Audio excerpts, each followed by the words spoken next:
Howdy, everybody, and welcome to Random Rhapsody's Æther-Shanties. I am Matthew R. Dawson, your friendly neighborhood host and game master for the SAGAS campaign. And joining me around my virtual table tonight are Joe, KOINES, Nico, and Nobody. Say hi, everyone. Hi, everyone. Hi. Unfortunately, Alyssa is sick today. Hopefully, she will get better soon. Now, before we begin, we do have some announcements to get through, starting with a word from our sponsor for this campaign, SAGAS. SAGAS stands for Setting and Genre Agnostic System, and was created by OKS RPGs. It's a universal rules-light TTRPG designed to help you easily tell your stories in any world imaginable. Choose from over 100 unique features to build your characters, or use the guidelines for quickly making your own unique abilities. SAGAS promotes helping allies over helping yourself, and encourages teamwork to succeed in challenges. It uses a roll under resolution system that is very unique to most TTRPGs. The players are aiming for a nat 1, and their abilities dictate the size of the dice they roll to get to that number. Players can also assist each other and provide extra dice for that roll, which allows them to get that higher number all easier. Now, there is a free 35-page SAGAS playtest available on DriveThruRPG, and the Kickstarter's first SAGAS has been funded and is going to be coming out here soon. You can find the link in the chat and show descriptions. This week, it looks like Curse Strahd is going to be canceled. But I believe our Loroupa Tales Tyranny of Dragons campaign is still on. Now that's going to be this Thursday at 7 p.m. Central Time. You can keep up to date on our schedule and everything we do here on the network by following us on Facebook as Random Rhapsody TV, on Twitter as @random_Rhapsody, on Blue Sky as Random Rhapsody, and on TikTok as Random Rhapsody_TV. And that's it. We're done for our announcements. So join us as we return to the multiverse around Loroupa and join the crew of the Wayfinder and their Æther-Shanties.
And we're back.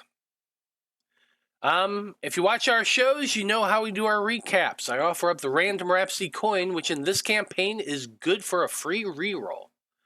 If I do the recap, I get the coin, and I can use that coin in a lot of different ways to hinder our heroes. I doubt any of them want that, but you never know.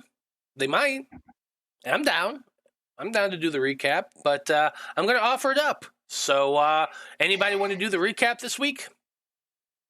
Sure, I'll give it a go. Okay. Well then, Skarn, tell us what happened last time on Æther-Shanties. Okay, yes, so we were in a big fight because we made a deal with these monk dudes that we were going to fight some pirates, and in exchange they'd tell us where the kidnapped partner of our employer is, and that fight has just been not going very well for us overall. We did pretty well, all things considered. There were so many of those guys, and we really whittled them down over time, and if I'm honest, Zolos did a lot of that. He's just...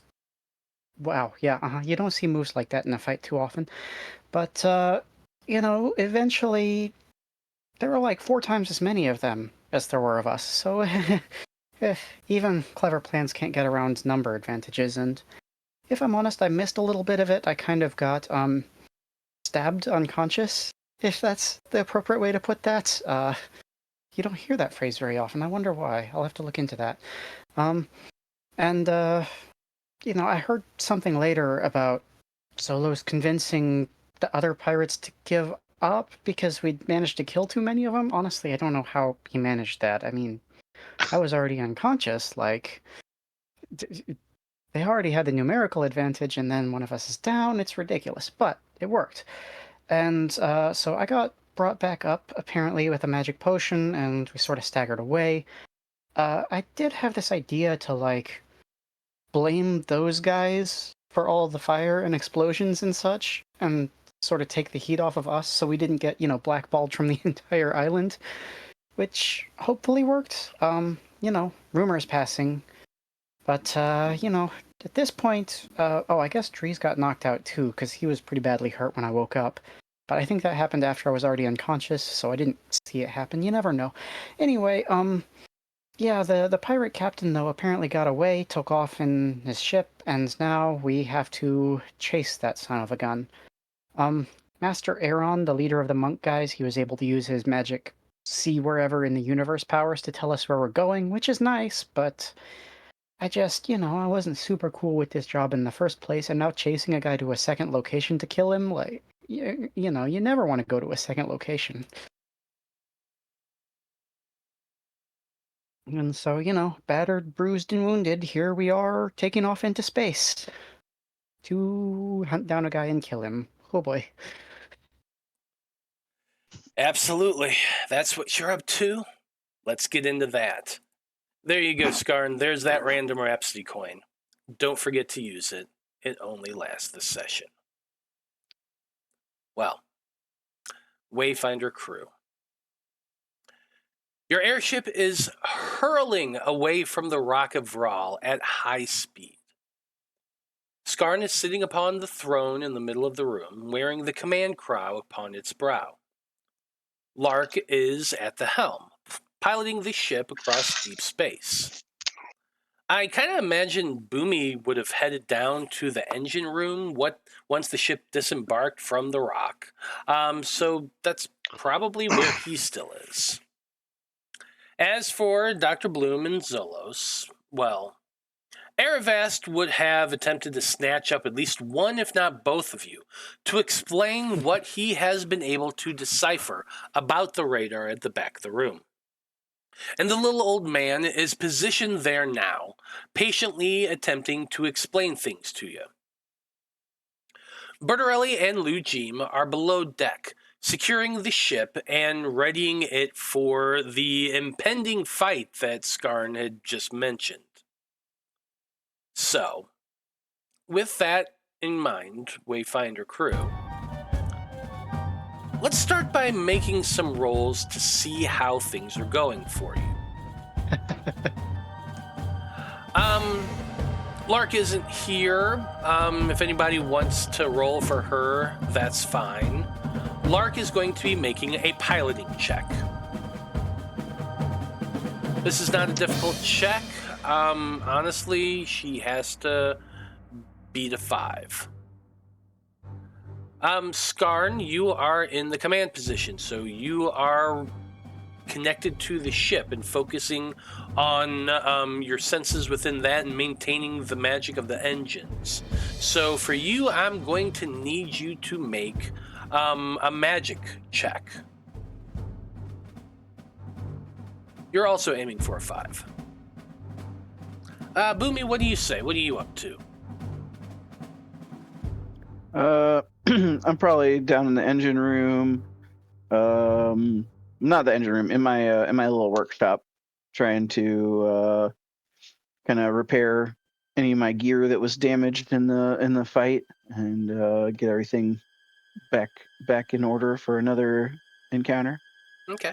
So that sounds to me like you're going to be making a tinkering check. Sure, yeah. A skill check with your technical savvy. This is also a 5. Zolos, Dr. Bloom, did either one of you stick around to listen to Aravas talk? Yeah, Zolos would. He did ask him once before if he could learn anything about it, so, I mean... not to... Things are going to probably glaze over real quick, but... He'll hang out. Nico, did you want to roll for Alyssa, or...? I think my piloting days are over. Well, you got to do their rolls. I don't know. I mean, I don't know what they're, because don't they have a? Joking. As I said, don't they have a modifier for a? They have a D6. Yeah, it was a joke because I piloted you last week, so I'm trying to shirk responsibility. Oh, I can do it. I mean, what are we shooting for? You're shooting for a 5.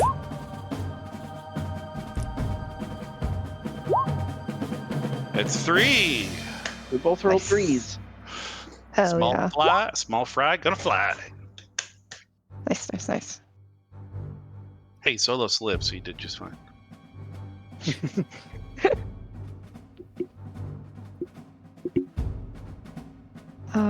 Okay, so Zolos is trying to listen to the old man. I'll do that. Yeah. I was rolling for a lark. Yes, I know. The part. Yes. Well, okay. Yeah. So that's what I was trying to get back to. So Zolos, you're trying to listen to what the old man has to say. So I want you to make just a information retention check. Like this can be an intelligence check or a memory type of check. Anything that along those lines. You're aiming for a 5 though. What about you, Dr. Bloom? What do you do? I'm probably in the infirmary trying to make more health potions, more healing potions. I'm assuming I'm rolling a 10 for this since I don't have anything special. Yes. And Dr. Bloom, if you're attempting to make some potions down in the med bay, you haven't been gone for very long, so you're at least getting it started. Go ahead and make me a potion making check. It's a 5 on the nerd check. I'm trying to remember what I've had you roll in the past for this. I feel like a 4. Yeah. A 4 for it. Mm-hmm. Do I roll a 10 for it? Unless you have any skills that that allow you to make potions. Yeah, see, it's the potion part that's the issue, because I have the disease healing part and the field medicine part, but not necessarily the potion part. Yeah, I think there's like an alchemy skill or something like that. Potion making skill. Shucks. Okay. Fair. So that's a D10. Sure, it could fall under craft potions. Hmm.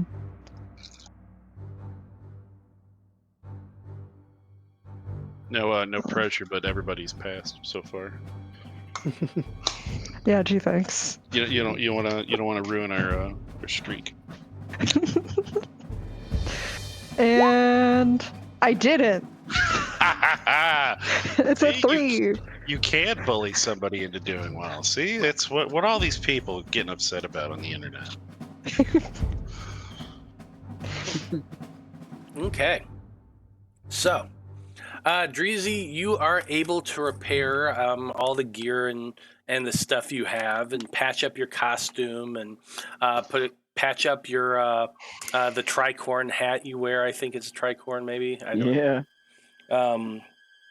Is it a tricorn or a bicocket? Yeah, I couldn't. Maybe it was a bicocket. It was the bicocket because we had too much fun with the name. Mm-hmm. So it was definitely a bicocket. There you go. So you've been able to patch up your costume, repair your equipment, your your teleportation, all that stuff. Sick. Dr. Bloom, you are able to complete at least one healing potion during this time. You haven't been at it for too long, but you've had enough time to at least complete one. Okay. Skarn, you are fully connected to the ship. You're powering it. Lark is at the helm, and you're flying at full speed. You're basically making an intercept course with where you know that the ship is heading.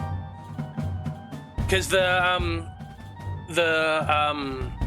Order of Thought Monk, Master Aravast, he gave you a destination where it's going to be. And so you're rocketing there, trying to catch up to this ship.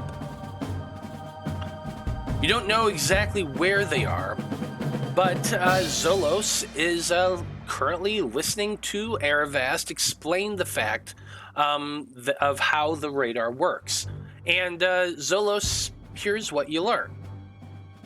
There are 3 different major settings on the radar. The first one is local magical. Basically, within a certain range of the ship, anything that pings as magical, the ship recognizes. You have something at a much larger distance. This setting has 2 functions. The wide range setting looks for one of 2 things, either biologicals or power sources. Okay? So biologicals means like, flying monsters that exist in space, which you have seen before. Power sources are more looking for ships, things of that nature. Could we find a ship by its power source and then switch it to the biological to identify like how many crew is on it? Does it work like that? Not at far range. However, at close range, you can do that. Interesting. Cool.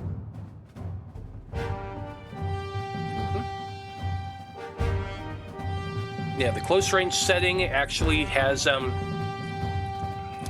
similar setting, switching between magical or biological. Yeah, so when we catch up to this pirate guy, we can scan and see how many people are still left on the ship. If it's just him or... Possibly. It takes some calibration to see exactly which type of life forms there are, but with a little work, it is possible. The farthest setting is at an extreme distance setting. It has more to do with locating currents, aether currents. This setting helps the ship to scout and find different pathways throughout the universe. And Aravast explains to you that this function is not something he's ever seen or heard of before. So now, where the hell did the ship really come from? If no one else knows about this stuff, but this ship does, is it from the future? Did he ever tell us like what the name of the language or anything that this stuff is written in? Does he know that? He doesn't. Nothing in the writings that you found, which I'm going to remind you, you haven't found a lot of. Nothing translates into an actual name. Some things he's been able to determine are on the blueprints of the ship, names of things and that sort of thing. But nothing, there's no title where it says the name of the ship from the planet, in the galaxy, such and such. There hasn't been anything like that. Same thing for all the controls on the ship. It's all, it all describes the function, but it doesn't explain, it doesn't say anything about the history or the maker or anything like that. Yeah, but the letters, is it he's just piecing this together from like deciphering a code, or is this like a it's common language that somebody No. speaks? It's not. it's Okay. not a common language. It's a language that he's never seen before. Like, imagine if you were to see Klingon, just written Klingon, and you had to figure out how to translate that into English. Well, you'd look for the most common symbol and assume that's probably an E, and you kind of go from there. There's a lot more involved in it than that. Like, I'm very much oversimplifying how linguistics I saw some works. cryptographs and stuff. But yeah, the language, what he can tell you is based on studying the language from what he's seen so far, and he's been with you on the ship for about a month now, give or take, is that it's extremely ancient. It's very, very geometric.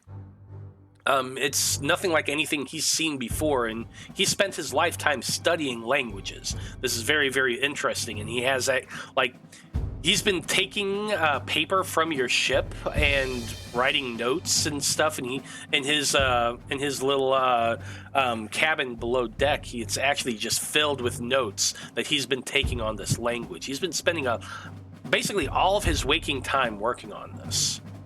And now he's finally starting to understand the language and the functionality of the ship, and he's been slowly explaining it to you guys as over these last couple of weeks. So, other than the radar that's used to find the aether currents, most of this other technology is like known stuff, right? Like everybody has like a radio, The other and ones and know a it radar, too, and yeah. whatever. For the most part, yes. The design is very different from what's technologically available in the known universe, but there's similarities to it, and they have the same functions. Like there are radars, magical radars that exist in space. There are communication devices that exist in space. There are engines that exist in space, but your ship is just very different. It's uniquely designed, very alien in origin, and as far as he can tell, unique amongst the universe. But there are enough similarities that he can say, okay, this is this, and this. And Bertarelli and Lou Jeem, who've worked among starships for years, can see it and say, okay, yeah, this is basically what it does. Which is how you've been functioning up to this point. Cool. And like, I guess, we're tracking I can't remember what the ship was it the Barracuda? Are we tracking them? Like, can we determine the signature of their ship on the radar? Is that something? It's not that fine-tuned, unfortunately. Okay. It's more like sonar underwater tan anything else. Like you can get some information, but it's not that highly sophisticated. Does it like at least have like maybe, is it like a larger blip on there for bigger ships, like kind of like that at least? Yes, you can determine power level of ships based on its radiation signature and that sort of thing. But that's really all you can.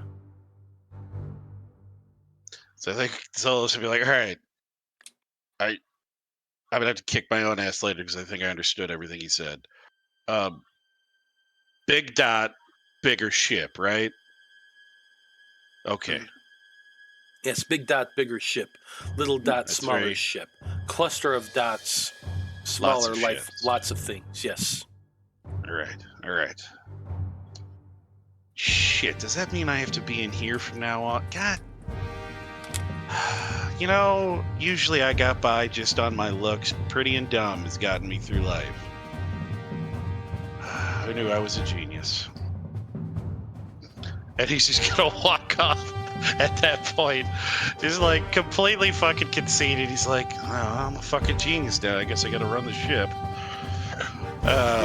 Just totally, there's zero chill and modesty with the Zolos, obviously. Well, as you're traveling, for the next hour or so, things are quiet. Nothing really pings on the radar. You spend your time just focused on your tasks on board the ship.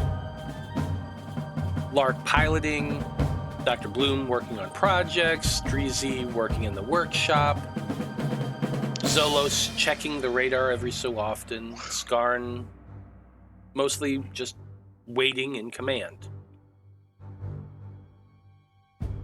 Were we Eventually. able to recover? Were we able to recover any of their guns last week? Sorry, like the guys that died. Did any of them no, drop you didn't them? grab anything. You grabbed your friends and ran away. Well, now we definitely know the difference between you guys and me, because Zolos would have absolutely fucking grabbed something, and, 2 of them were down. and let you people grab them. He absolutely would. Fair, I don't think any of the ones we downed actually had firearms. We only got the melee guys. The firearm ones were the ones you convinced to walk away. Yeah. All right. Well, like I said, he absolutely. Well, there was actually only one of them that had the space gun. That was the captain. The rest of them either used magic or Okay, maybe it melee was because I weapons. know other ones were shooting bolts of energy at us, so I Yes. guess it was just Magic. Alright. So there's still a Okay. shot to get this gun. Oh yeah. Okay. All right, sorry I interrupted you. I'm good now. Yeah, we gotta go ahead and get that there boomstick. I'm not sure that's an accurate description. I mean, it just fires beams of light. There was no boom involved. I heard it in my own head.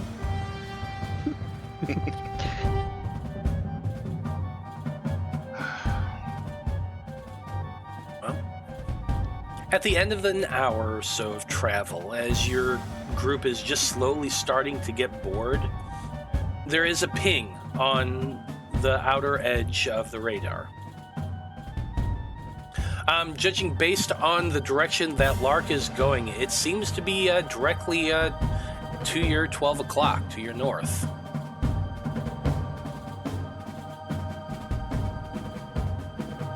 Can't hear you, Peach. How much time did he leave before we were able to get on a ship and get after him? It took you, Because I guess we went back to talk to Master Aaron. So I mean, well, you called him as you were Oh. speeding away. All in all, Yeah. it took you about an hour and a half to get the ship off the dock. and with what I mean, I guess the little skills we have learned on our ship, would we know that a ship of his size, it probably is going slower with just one person? Can we surmise that, or did anybody go with him, or is he alone? I assumed he was alone. As far as we saw, he was alone, but there may have been more crew below deck. Yep. Because I don't think any one of us could probably run our ship on our own. I think Lark could probably fly it on her own. It's been established that you can wander around the crew cabin when you have the crown on, but that doesn't fire the guns. Oh, I didn't think about that. That's a good point. All right, now I was just wondering, I guess, are we steadily closing on that dot? Well, this is when you have just noticed it. So you spent the last couple minutes talking about it, and as you're watching, make for me, trying to decide how this roll would be. This is just an insight check, I suppose, just an estimating based on what little knowledge you have of the radar and how it's moving. So anything that has to do with piloting or insight or wisdom, any skills like that can help you with this. You're aiming for a 5. You clearly don't. Obviously, I didn't take any of those fucking skills. Told you. Pretty and dumb. Pretty and dumb. Oh, yeah, it's an 8. And I don't have anything to help boost myself, so I just see a dot. It's blinking. Yeah, too difficult to tell, unfortunately. We did figure out how to run the comms, though, right? So if we wanted, we could reach out to that dot, potentially? Didn't we figure out that we could scan for frequencies or something like that? So I want to say we did do that because we reached out to them before. You've As I been recall, able to. What we did before was just broadcast on an open channel and hope they picked it up. Correct. He's got to know. I mean, if this thing's beeping for us, it's probably beeping on his ship too. So he's got to know we're back here. Do we want to tell him, hey, slow down and we'll only kill you a little bit? Or maybe, hey, if you give us your ship, we give us your ship, we'll drop you back off at the rock and we'll let you go, even though we're totally not going to do that. We're totally going to kill him. We'll kill him quicker. And he won't believe us, but I mean, I don't really see the point. I don't know. I mean, I'm fine with just kill him either way, right? Like, why would we alert him to the fact that we're definitely going to kill him? Power move? Yeah. Power move. Nah, I think we just turn on the stealth setting, sneak up on him, and jump on the ship. Wait, do we have a stealth setting? Dogs. I was gonna ask. Yeah, there's like some sheets or something in the storage hold, right? We can just like put that over the ship, make it look like a ghost flying through space. Okay, I thought maybe you had a reel. Thought there was some reel that I just never paid attention to. Hey, I fully support this.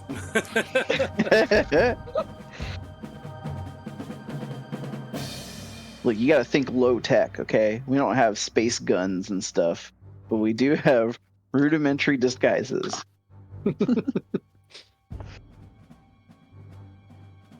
Oh, that's it. We wear disguises and use funny voices, and we convince them that we're like a totally different ship that like wants to trade or something. Oh, no. We send out a distress beacon saying, oh no, our ship is too full of treasure and we're all wounded. Someone help us. And he'll be like, oh shit, free treasure. And come in, and then we'll jump him. Gonna have to say I don't think that one will work. I'm down for the ghost one. Maybe if we paint it orange, we can, pretend to be Clyde from Pac-Man, floating through space. But Sure. Pac-Man, everyone's favorite board game on Loroupa.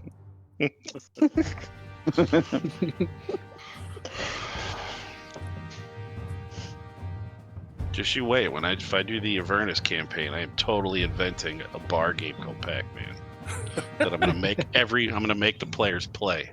Do it. To get some vital information. Challenge accepted. I will definitely do that. It's okay. I made you guys play Houses and Humans with me. It's true.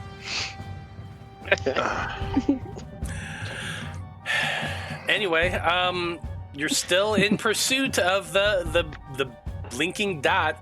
It is still there. Another 10 minutes goes by as you're all kind of discussing things, and it does seem like the light is a little bit closer. Now, are we going at full speed at this point, or is there like another gear we can kick in, or?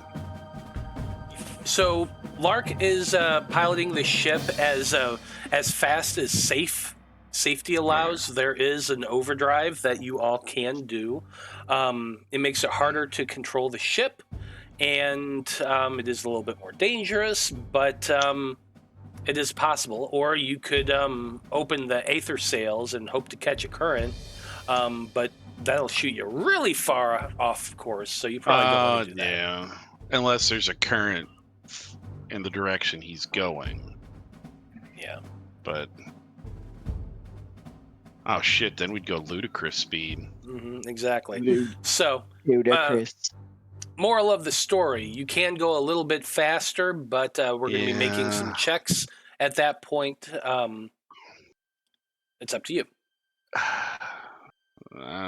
Everybody's kind of a little roughed up, it seems. think it's probably better we just play this one. We're still on his tail. We're still following. We're catching up a little bit. I think we just play it safe. And I know that's me saying, let's play it safe.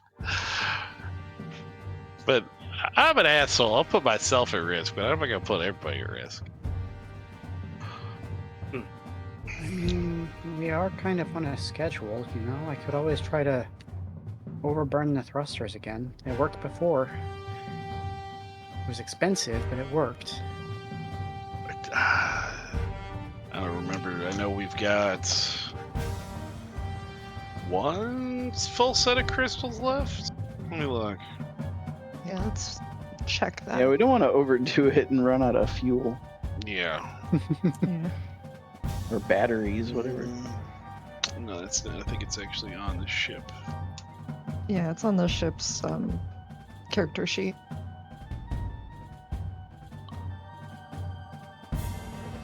Two large crystals and 3 smaller ones at the moment. Mhm. 80% repair materials as well. So I mean, it's because it takes what, 1 large and 1 small to run the ship. It takes 1 large and 4 small. Oh, I thought. Mm. What did we burn out last time? Was it the big one or was it everything? I You, think it was burnt out think the, it you was- just burnt out a big one the last time. got 2 of them. The small ones are little, like fuses. Kind of, yeah. It's a good way to look at it. I'm not, like I said, I'm not against trying, but we do have, you know, other things we have to worry about. Mhm. But we gotta kill him quick. Well, shit. Do we? I mean, I guess because we absolutely have to kill him, right? That's kind of the deal. If we want mean, to they know where Crowborn's partner is. So Yeah. I guess Master Aaron told us where this guy was going, right? Not where Crowborn's. Okay, yeah. Then we gotta get him and get back. We can burn it going back, maybe. After we get a hold of him. I don't know. Like I said, I'm up to everybody else's suggestion. If everybody wants to do it, boom, let's do it. But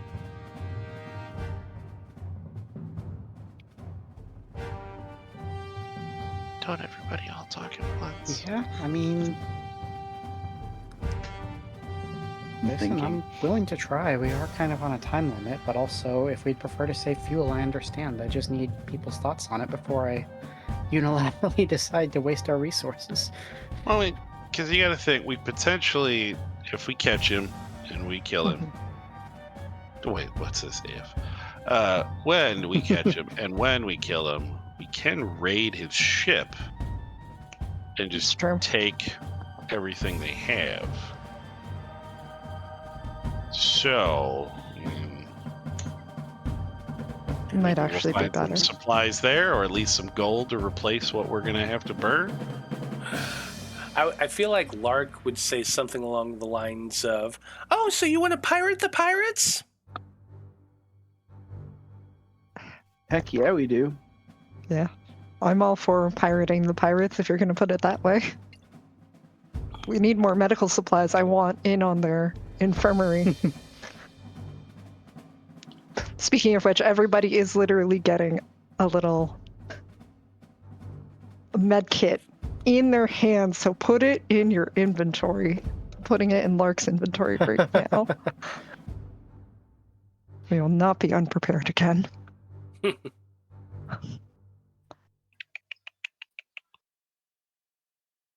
Okay, so what Okay. are we doing?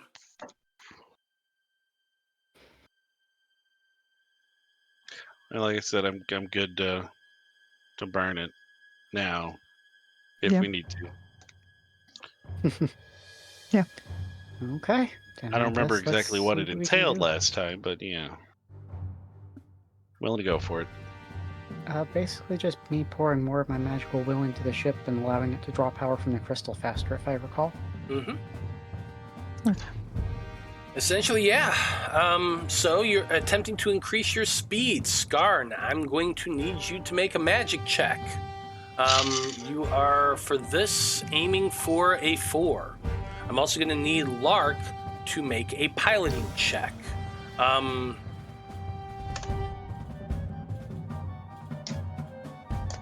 Best bet, let's aim for a 3 For piloting? for piloting.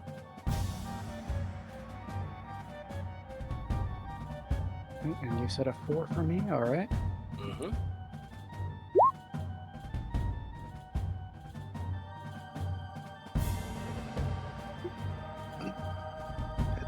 Hit the nos. What'd you get? It's a 2 on the check for me. Very nice. So, Skarn, you close your eyes, focusing your magic into the crown, aligning yourself with that connection that you have to the ship through that device, and begin pouring your magic into it. The engine's valves open, drawing more energy from the central crystal on the engine. The thrusters flare to life, and everyone is buckled forward. I need that roll from Lark. Just in case she fails, does she have points to use to re-roll? Oh, it's so bad. That's a 6. Oh my god. Does she have the points to re-roll? Nope. I do. I have 1 on mine, so I guess she would get 1 now. But I don't. Yeah, Yeah, I can't.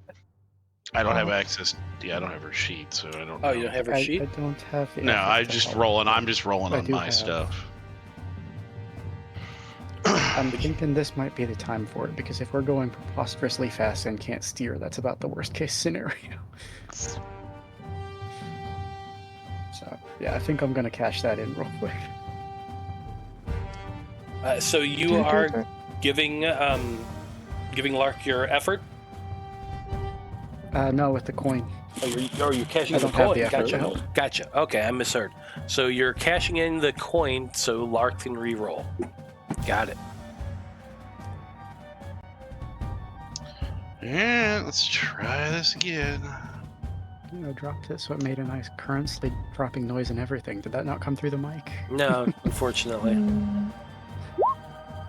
It's 5. It's not a 6 though. So at least it's not a crit fail. It's better. Damn. What did you roll? A 5. Damn. Damn. On a 6. How does that work? Well, I rolled a 6 I before. know. I know. That's what I'm saying. Like, goddamn. Okay.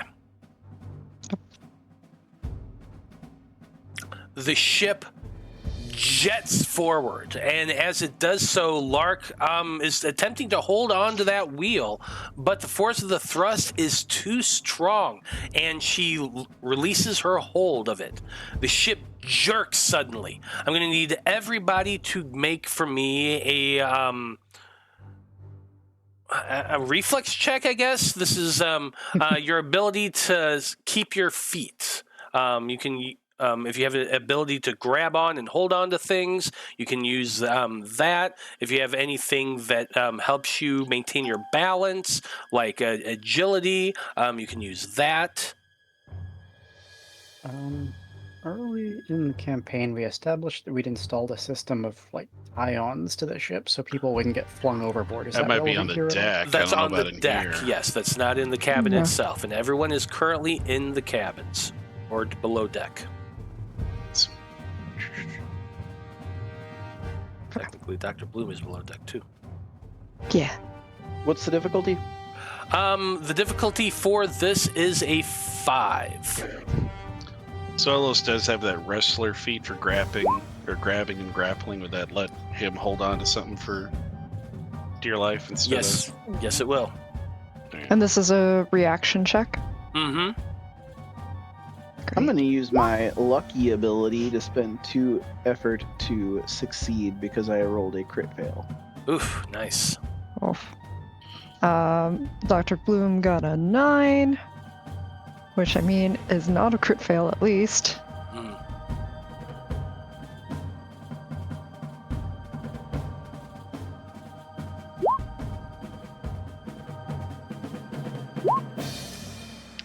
Okay. And this one, Zolos is, it's a 4, and this one will be. You said it's a 5, yeah. Yes. Oh, so Lark got a 5, Zolos got a 4. Nice. So, yep. Anybody else? We had the 7 on my end. 7 for Skarn. Okay. So Zolos, Lark, the two of you, and Boomy all managed to keep your feet and don't go flying. Dr. Bloom, Skarn, the both of you absolutely do go flying. Skarn, you go tumbling to the ground, hitting your head on the corner of a cabinet. Dr. Bloom, you were standing in the infirmary working on a potion. That potion is knocked off from the warmer that was on it. Lands, hits you as you're falling to the ground. Both of you are taking 1 point of damage. Please tell me you had more than 1 point. Yeah. Yep. I mean, not anymore, but I did. Just want to make sure you had more than 1 after. And don't forget that if you failed, you gain a point of effort back. I mean, I guess if you want to give me access to Larn's sheet, or I if did. you just are okay. You should have it now. I guess let me refresh so I can. I'll add the point for her for failing before. Yep. Yep, there she is. Okay. Anyway, the ship is now jerking and flying off course. Boomy and Dr. Bloom, you are below deck. You're not quite sure what's going on, but it did just jerk about rather violently. Skarn, you are on the ground. Zolos and Lark managed to maintain their position. Lark is holding on to the wheel for sheer... for her life, basically, trying to get the ship back under control. So you've veered off course now. I'm going to need another series of rolls. Lark has to make another piloting check. Trying to hit that 3 still. Skarn, you need to make a magic check to maintain your control. You also need to make an athletics check to get back into your position on the throne. Both of those are just a 5. Okay. Boomy, Dr. Bloom, what are the two of you doing?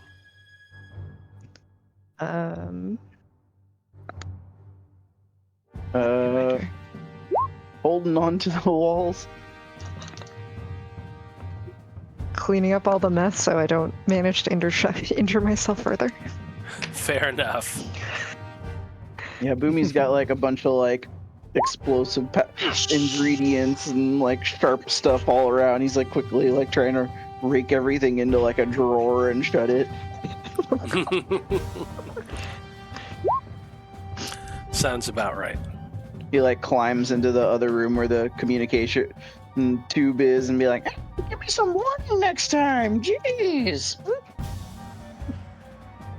I assumed you knew from the prolonged conversation we had about it beforehand. I'm sorry.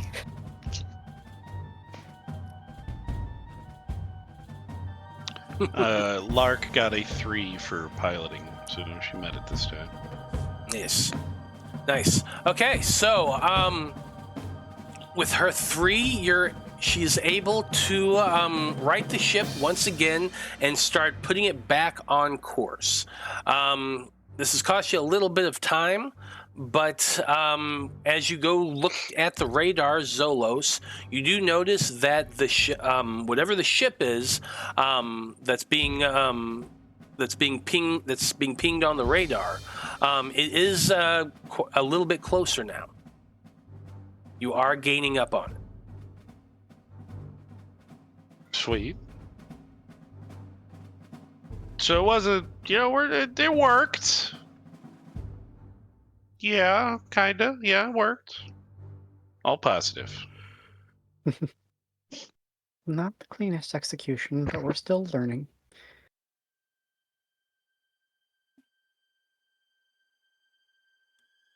Well, let's make another series of checks here.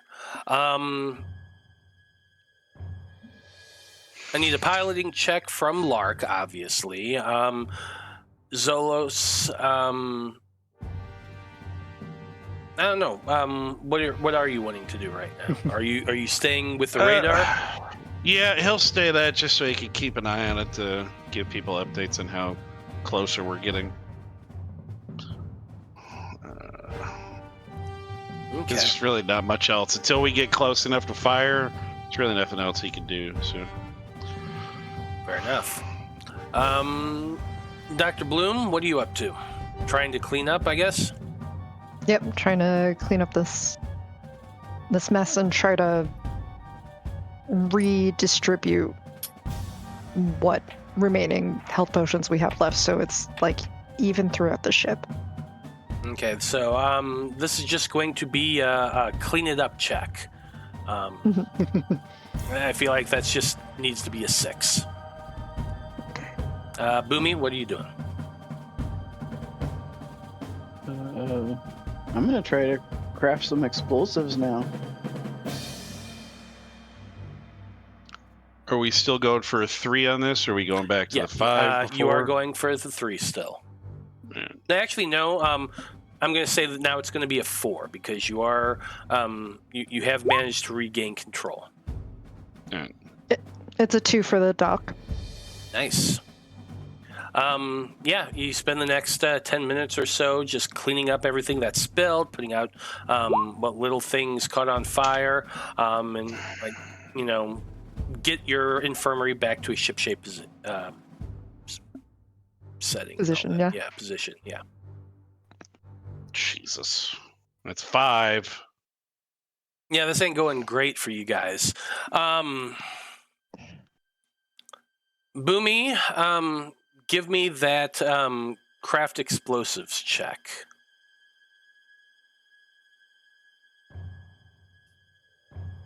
Okay.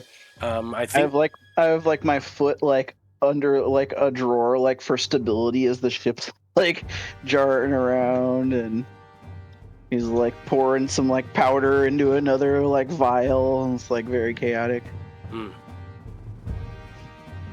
What's the DC on that one? I think making explosives is a 4.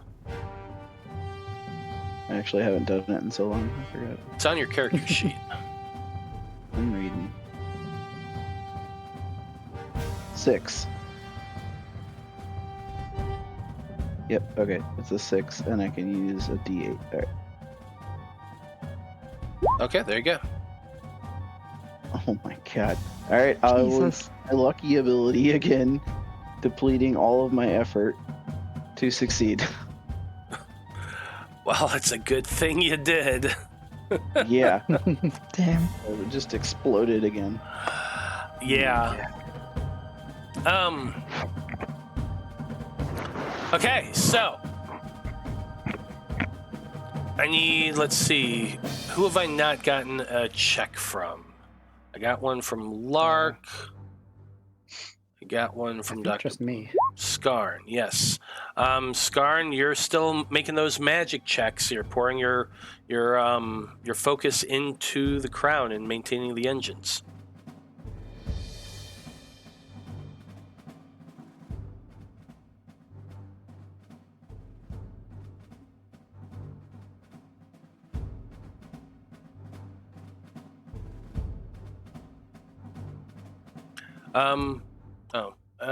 Probably just maintain a 5. Ready? Yeah, that's about the size of it. I already cashed in the coin, and I don't have the effort to change that, so... Unless Okay. anyone in the cabinet can do anything, that's,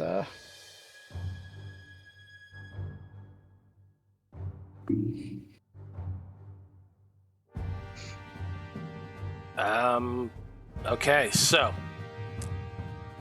here's what happens. Lark failed on her her piloting check. Skarn has failed on its magic check. Boomy, you did manage to succeed and craft that explosive, and you managed to cork the thing Barely. and put it in your pocket barely before what happens next. Dr. Bloom, you did succeed as well. You're just maintaining, cleaning up everything. You did succeed in that, but then the ship just. Well, it's almost like it got smashed by a giant wave and the ship just buckles. The engines go out with a and the wheel just goes spinning out from Lark's hand, careening the ship to one side. I need everybody now to make me another balance check to see whether or not they get flung about and hurt themselves again.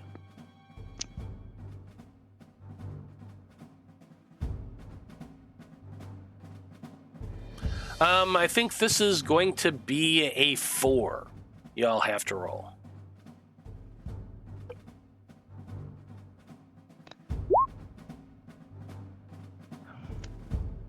Boom.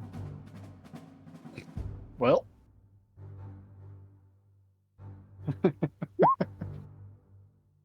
For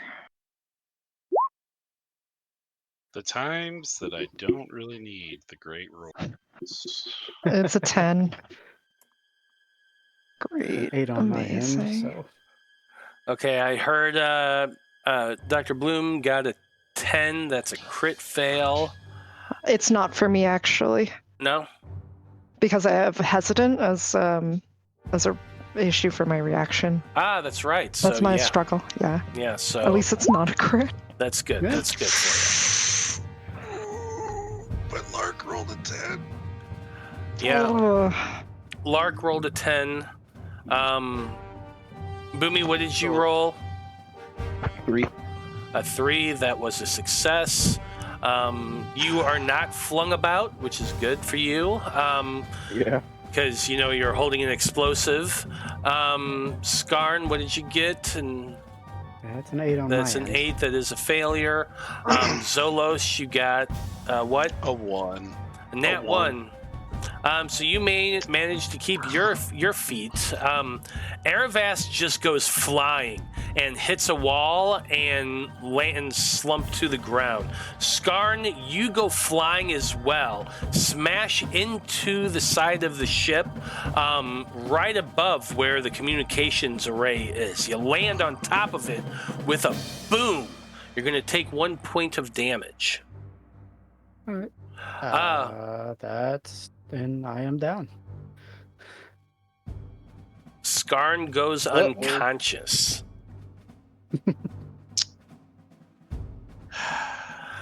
And Zolos, you hear that crash. You turn around and see Skarn's lifeless body just slam into the communications array and fall to the ground. The communications array is now damaged. All right. I mean, the ship is stopped, I assume.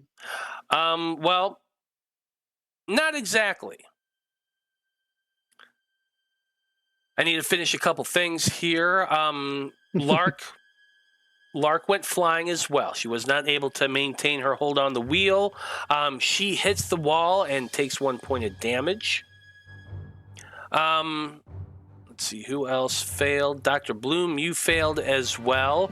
You stumble and hit the table, cracking your head on the side of it. You're also taking 1 point of damage.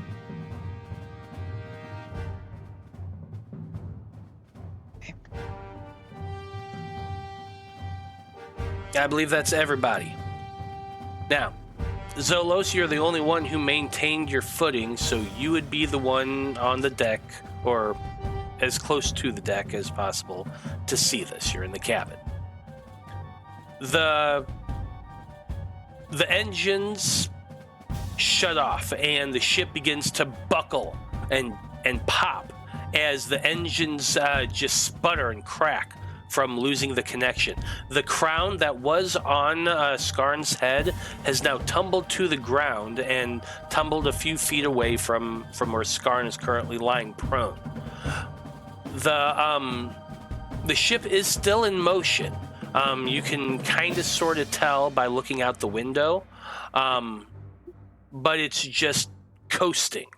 There is no wind resistance in space. And so without something to stop it, things just tend to continue to have motion. So you are flying at a slower speed, but still a speed. However, the radar is now black. Because nobody's on the helm? Because nobody is wearing the crown. You can hear a sound of an alarm going off. Ringing of a sharp ringing of a bell coming from below deck. Boomy, you're in your workshop, so you would be able to hear it a lot sharper than Zolos can. It is coming from the engine room. Oh, geez. All right, I slowly open the door and look in there. It is covered, like the entire room is just filled with steam right now. It's very cloudy. I grab my tools and try to head on in there towards the source of the problems. Okay. The steam is hot. Are you resistant to something with fire? I think. Didn't you have a thing with fire? Yes. I can't receive wounds from heat or flames, but I can still take damage from them. Oh, gotcha. Okay. When I make a check to avoid fire or heat, I can use a D8. Okay, so you would be making this check to avoid heat. It's not fire heat, it is steam heat, but it is still heat, so I am going to allow it. You are trying to resist being basically cooked alive by this hot steam. Yeah. So make for me a heat resistance check using a D8. You are trying to beat a 5. Okay. 2. Hell yeah. Nice. Hell yeah. You know, it's a good thing you're used to getting exploded all the time. This isn't so bad. I say hell yeah, hell yeah, hell yeah. You put your goggles down and go running into the engine room. There are some lights flashing. It kind of leads you over to the center engine of the ship. You climb up and examine some of the readings, and you can tell that the sudden loss of power, it kind of knocked things out of alignment. The power is currently fluctuating. The energy crystal that's plugged into the center of the ship is damaged, and it's causing some weird fluctuations in the engine. Well, shit. All right. Well, I'm gonna try to start repairing it. Okay.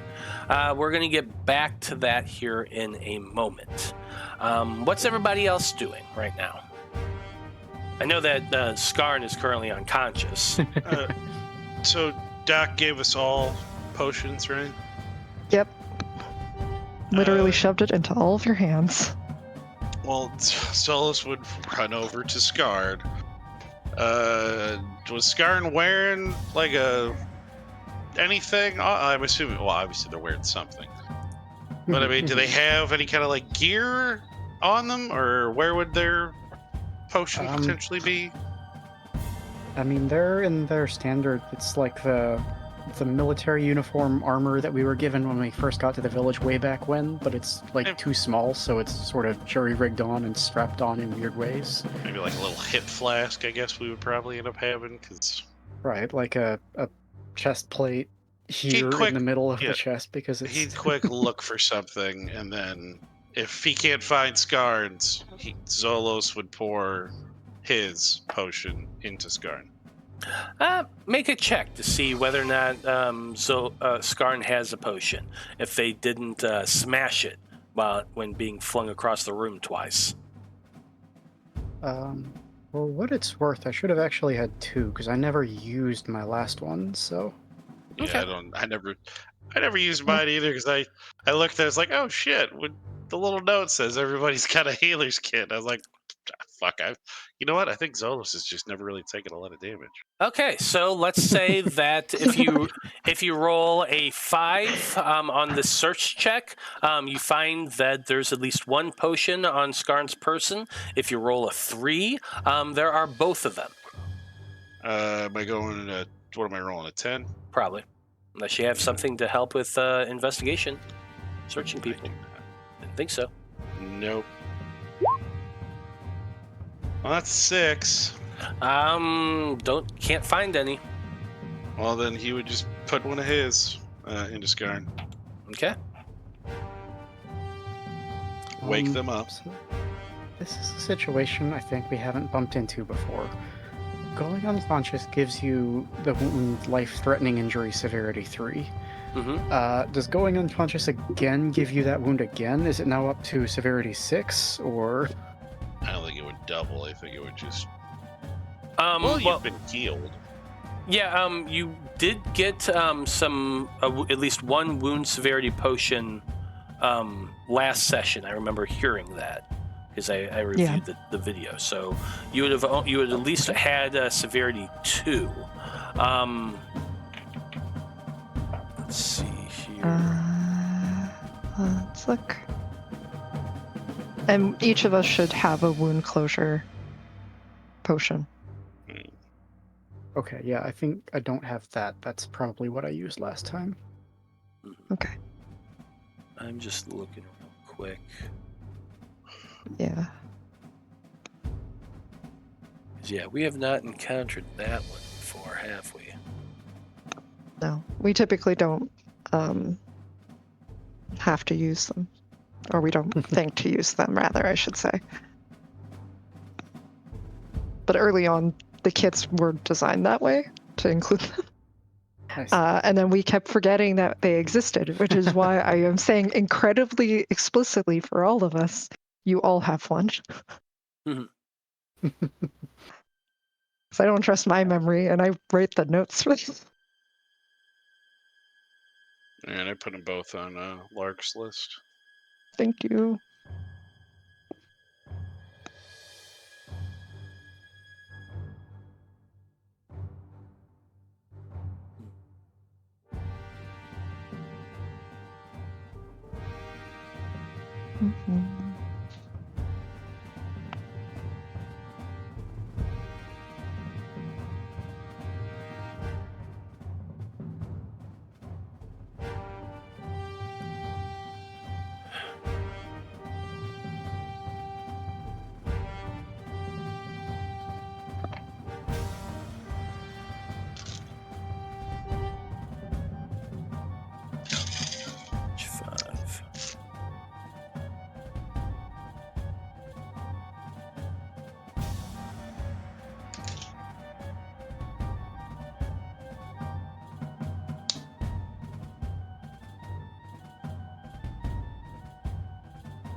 Sorry, I'm trying to find the wounds thing.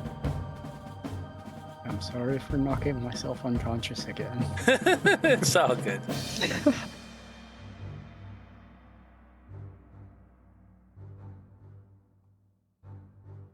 Because I looked in the glossary and it said that wounds are on page 5, but I'm on page 5 and it does not say anything about wounds.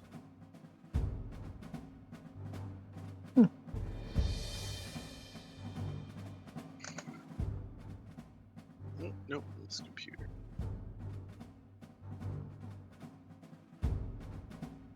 Don't have my multi-screen set up, so I gotta, like a savage, go through each tab. Ugh.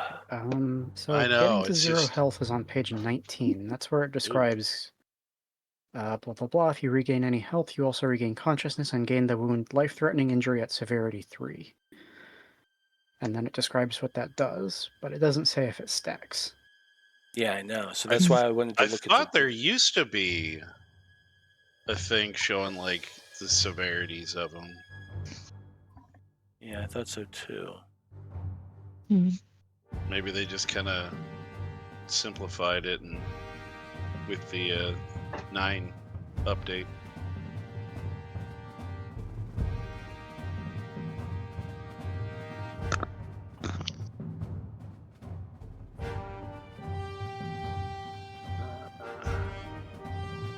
Yeah, it just goes into last stand after that. Mm-hmm. And then it talks about rest. I mean, I'm guessing that you just get the same wound again. It doesn't. It shouldn't like increase. When a rest That would be ends, my assumption. participating after a rest and you sleep, your severity of your wound goes down by 1, but you can't heal while you have level 3. Well, you can. With just not by sleeping, natural with means. sleeping, yes, with sleeping you can.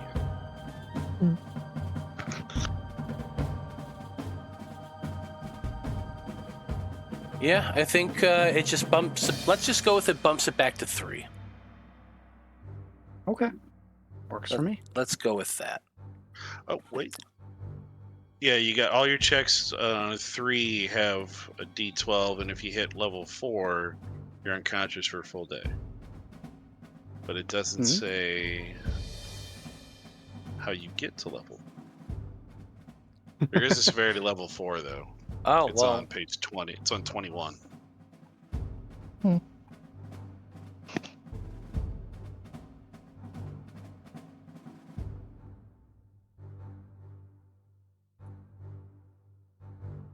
you're unconscious and you can't be woken by any means. Oh, but that's the exhausted wound. Well, it just is that exhausted? I mean, because it just. Yeah, different wounds have different traits. Okay, yeah, okay. So yeah, maybe there is just you just can't you can't sleep to heal. Yeah, I think that's mainly the main thing about wounds. You can't sleep to heal, and however many days it is. Yeah, that's what this specific one does, yeah. Just, they're status effects. Like the fire one causes you to take persistent damage over time, etc. Yeah, so I just don't know how the stacks work, that's all. I think it honestly, I'm not gonna lie, like just the way it seems to me, since it's all it does is affect the whether or not you heal from sleep, it probably does stack, because most of the other ones, it does sound like it stacks. So I'm going to say that, yeah. So that we only need an hour that of rest. wound 6. So that would be 5, because you did drink a potion of wound closure previously. So you have now the life-threatening wound 5. That makes sense? Yeah, would you prefer I declare it as 5, or would you prefer I declare it as 2 stacks, 1 of 2 and 1 of 3? Does it matter? I don't think it matters. Just call it 5. Okay, sounds good. Reading this, apparently we only need an hour of rest to fully heal. And it's sleeping overnights what takes away a wound level. It says ideal restoration for a campaign with a lot of combat. Players can heal and be fully regenerated multiple times a day. God, I wish D&D was fucking 5e was like that shit. But anyway, yeah, so Skarn's up. They're at 1. Okay. I suppose Zolos would. I mean, how's Lark? Because Lark was at 4 health when they failed. So did they? I guess what did they lose? One or They two? just lost 1, so they'd be at Okay. 3. Yeah. I mean, he would kind of tell them, "Is like, hey, get back on the thing." And did the engine just shut off because Skarn is no longer wearing it, or did it shut off because it is like busted? Do we know? ¿Por qué no los dos? Yeah, as of right now, you don't know. You have the information that you have. The engines are down. There's a buzzing sound coming from below decks, and Skarn is now up again. I guess we've figured out the comms, the inner ship comms. Yeah, right? just the tubes. So yeah, Zolos would be like shouting at Boomy, "Hey, what's that sound? Did the engines blow? Is it safe for me to put the crown on?" Yeah, give me a minute. There's some things in places that they don't belong. Yeah, make for me a repair check here, Boomy. All right. Dr. Bloom, what are you up to? That's a great question. I would probably try to contact the cabin to see how folks are doing. But I guess that's been shut off because comms are down. No. It's inner literally ship Not that comms part. are up. Yeah. Inner ship's fine. Yeah. So yeah, I would probably inquire to see where folks are at for that. And then I guess that would mean I would find out that Skarn was down again, and then I'd rush up with a bunch of stuff. Dreezy F Boomy, and the F is for I'm fixing it. Let's see. That's good. Hell yeah. Zolos probably would have shouted, "Yeah, the rock got bottomed." Oh wait, that's not the right way to put it. I was trying to come up with a Dwayne the Rock Johnson. What? Yeah, he would just shout, "Skarn is down. Skarn's awake, but they can't run the ship. Get up here, please." Oh my God. Okay, yeah. Please, somebody make a Dwayne Johnson t-shirt that says The Rock got bottomed. You know, when they were here for a PL, like one of their pay-per-views, and I went with some friends from work, and my buddy's sister had a big sign that said, "I want The Rock's bottom." So, I mean, I thought that was fun. It's like, I was trying to go somewhere with that, and I was like, shit, I fumbled it. So. Anyway.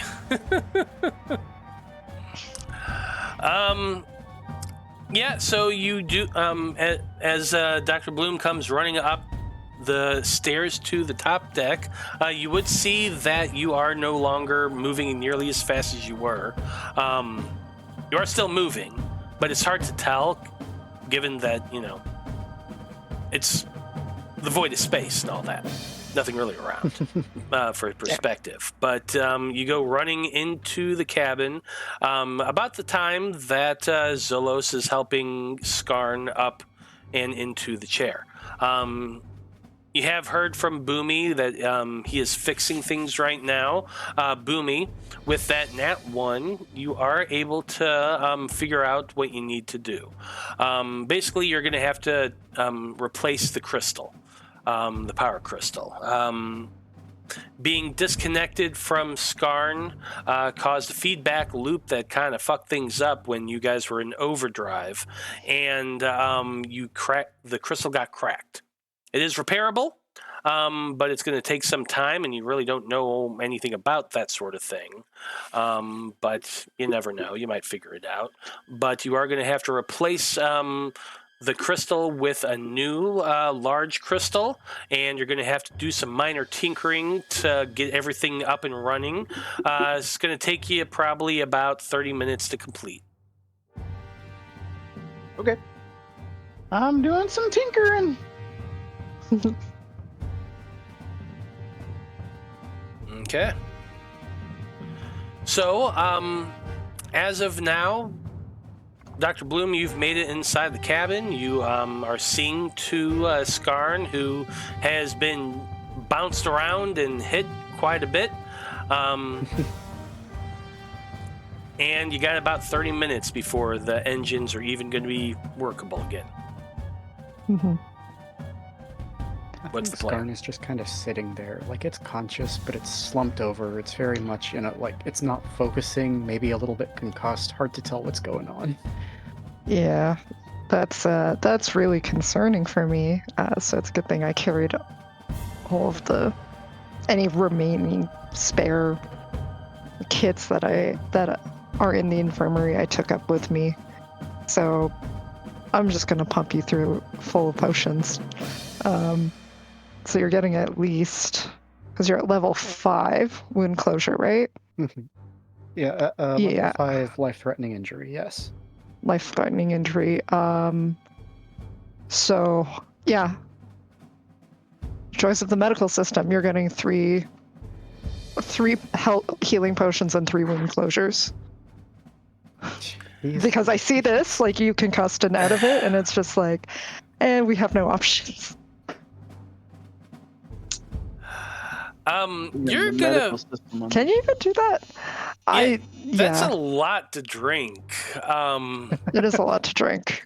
I'm just like panicked at this point, though. Like that's the issue. The doc is seeing one of their friends like super injured. So okay, need a minute.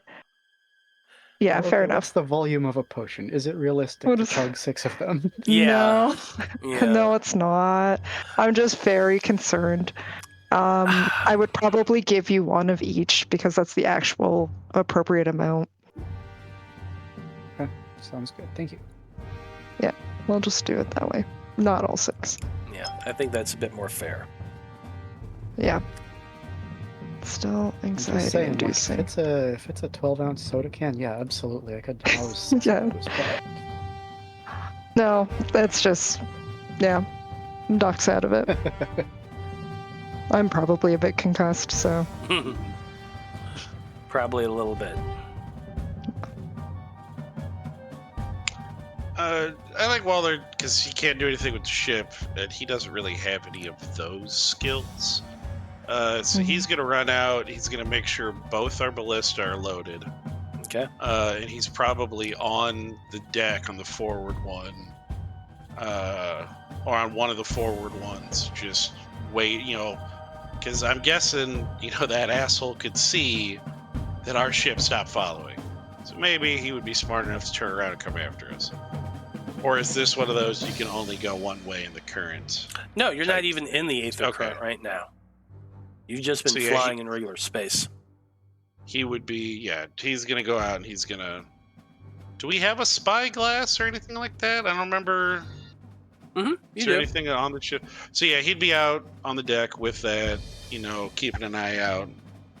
Since the radar's down, we obviously can't see when somebody's going to be coming after us, so he's just going to be walking pretty much the perimeter of the deck, looking, keeping an eye out.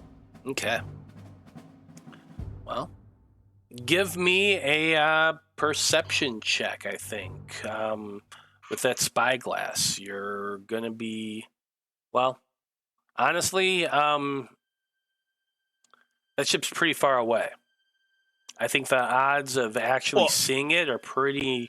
just listen.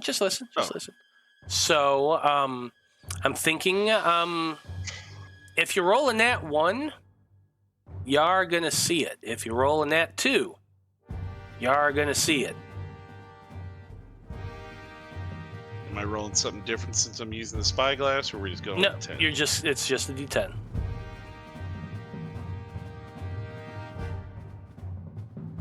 If you didn't have a spyglass, it'd be a D12. It's 5. Okay. So I would have passed if it were just regular 5, but no, it's a 5. So,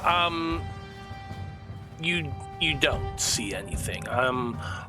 You're looking the entire time, but whether or not they notice you're following, or whether or not they notice that you stopped following, the ship does not seem to get within your viewpoint. during those 30 minutes that Dreezy is fixing the ship. And I think that's probably where we're going to pause to go on break, because it is 8:30. So we will be back in about 10 minutes, folks. And when we return, our heroes are, well, not quite dead in space, but at least stopped in space-ish. And have no idea where their quarry is. And that was very loud, Joe. Sorry. So, jackass. Anyway, we'll be back in about 10 minutes, folks, so stay tuned.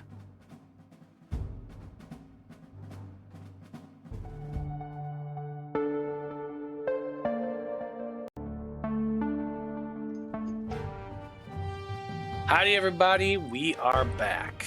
And when we last left off, our heroes are adrift in space. Boomy has just managed to fix the engine and replace the power crystal into the engine. So make sure you mark off on your ship that you now have one broken energy crystal, and you've had to replace it with a fresh one.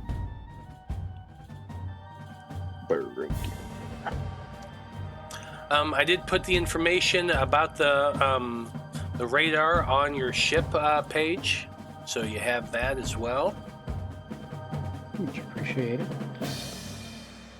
And yeah, so once Boomy finishes his repairs, he calls up to the main deck and reports that the engine is working once again, is repaired. So what is the plan from here, Wayfinder crew?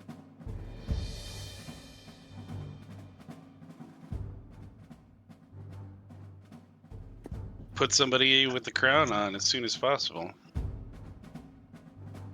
Yeah, probably. Mm-hmm. Pretty much. Okay, well, who's putting on the It's gonna crown? be.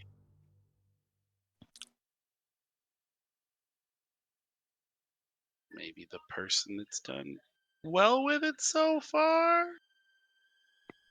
Okay, so Hint. definitely not me.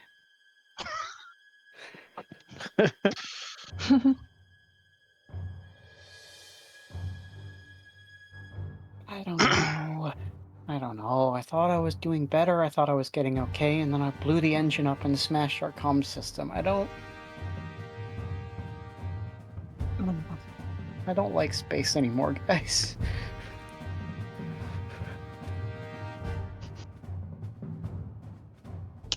Well, you're a lot better at it than the rest of us. At least, as far as I know, you're the one that's been at the most. So, Yeah. I mean, I guess if you still want me to do it after that disaster, I can, but I don't know why you would press me to put it back on.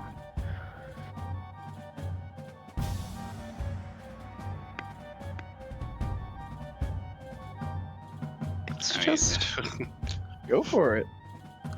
What do we got to lose? What were you about to say, Dr. Bloom? mistakes happen. I mean, it's a gnarly mistake, but we were able to repair the ship. We can keep going. It does happen. I'm not exactly the best in terms of comfort, but I've certainly fucked up a lot of things, so it's okay. It's okay that it happened. We can keep going, because the sooner we get going, the sooner we get all out of wild space and back to some sort of land. Yeah, that would be good. Okay. Yeah. Appreciate it. No, it's like when we first came out here, sure, it was inconvenient to be stuck, but at least we were out here and it was cool and we were learning stuff, and Yeah. now everything is go kill that guy and explosions and oh boy. Explosions, Michael Bay.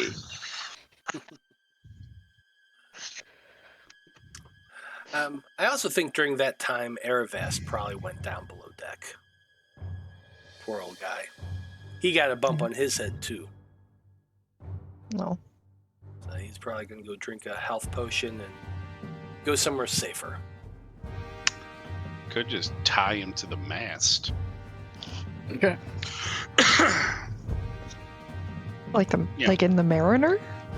Well, I don't know about that one, but I was gonna say like in at World, it was one of the Pirates of the Caribbean where the two dopey pirates tie themselves to the mast after they go to Davy Jones's locker because they're like, "Well, we go turn upside down, we'll be right side up," and they're like, "Eh," and it turns out they were just being dipshits.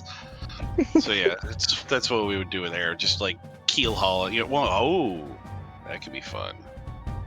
Get this pirate, we'll keel haul him. Tie him to the underside of the ship. Now we're not in the ocean, but I mean, it would kind of, he could be our figurehead. Just put his dead body. Would that make us too grim on the rock? Would we be? God, I'm going back. This is Blood from the Stone days right here. This is blood from a Stone peeked his head out for a second. We're gonna put him back in the box. That's like some Reaver shit from fucking Firefly. Damn. Yeah, I mean, because if I'm gonna else, it's a put my sanitation hazard. assassin There's still an rogue back atmosphere in the here, box. you know? Well, I mean, he'd be dead though. So it's not like he's gonna breathe because he can't because he's dead. Now I should turn off the light so I go all fucking dark instead of having these bright ass lights above me. Yeah, everyone But, just kind of yeah. sits there and stares at Zolos for a minute. It's like gets a little weird growing up rich. You have some strange thoughts to yourself. Anywho, I like how all of you are just staring at. I'm looking at the fucking OBS. You're just like, I don't know whether the germ theory of disease is widely recognized in Loroupa or... Well, it's on the outside of the ship. I personally, as both the player and Dr. Bloom, would not be super stoked to have a dead body on our ship for very long. Doesn't matter how heavy metal it makes us, but the player is more like, not the Iron Maiden reference. We don't.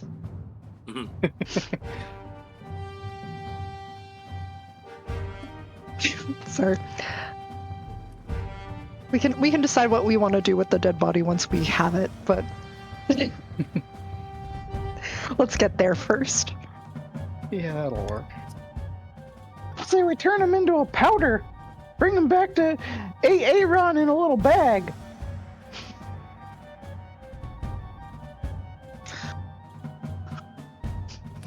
Why not? Make him easier to carry.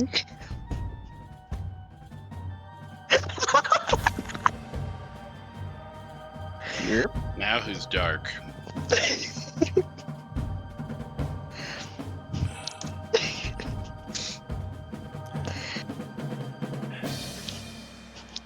Yeah. Anywho. Anyway. Back to the ship, y'all. So whoever's putting on the crown needs to make that that magic check. Okay. I think you're shooting 4 or 5. Lark needs to make a check as well for piloting. I think we're going for a 4 for her. Or actually, no. This is just setting off again. Easy 5.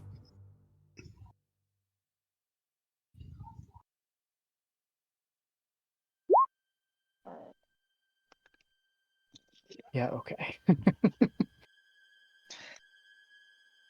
Nice.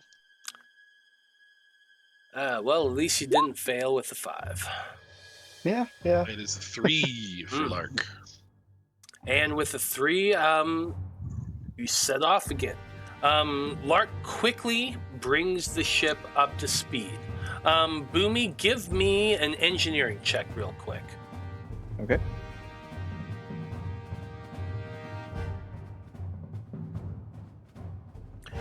You're also aiming for a 5. Ooh, just barely got it. Okay.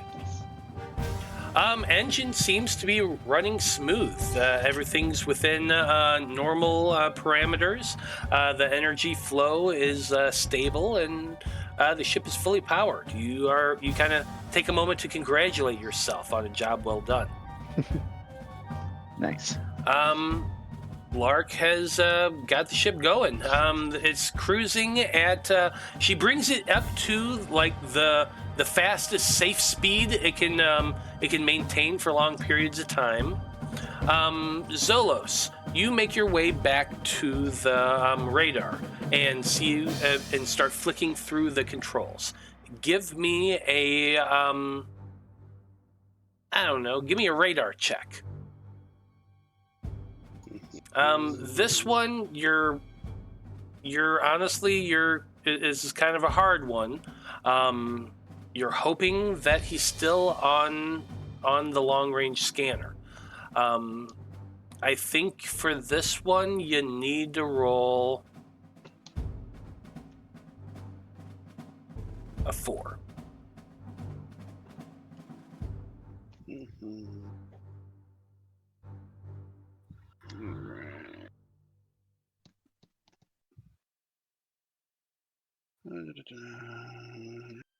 Tends to, where's the 10 right now? 4. Yo, that's an 8. You know what? We will go ahead because I have gained enough, and we will try that again.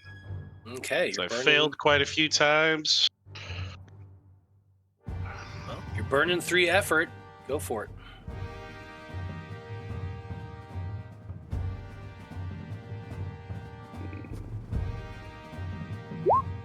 Yay! It's 3. Nice. The ship flies off, and for the first 5 or so minutes, you're watching that radar, and your heart kind of is feeling like it's beginning to sink. You're worried that you've lost them. But there at the farthest distance, suddenly, the light goes off. Ping. Something's out there, something with a magical aura. Does it seem to be about the same size as his ship was before on the radar? Yep. Same size as the one you detected previously, and kind of in the same general area. Sweet. All right, yeah, he'll let them know, and he would, I guess, Skarn.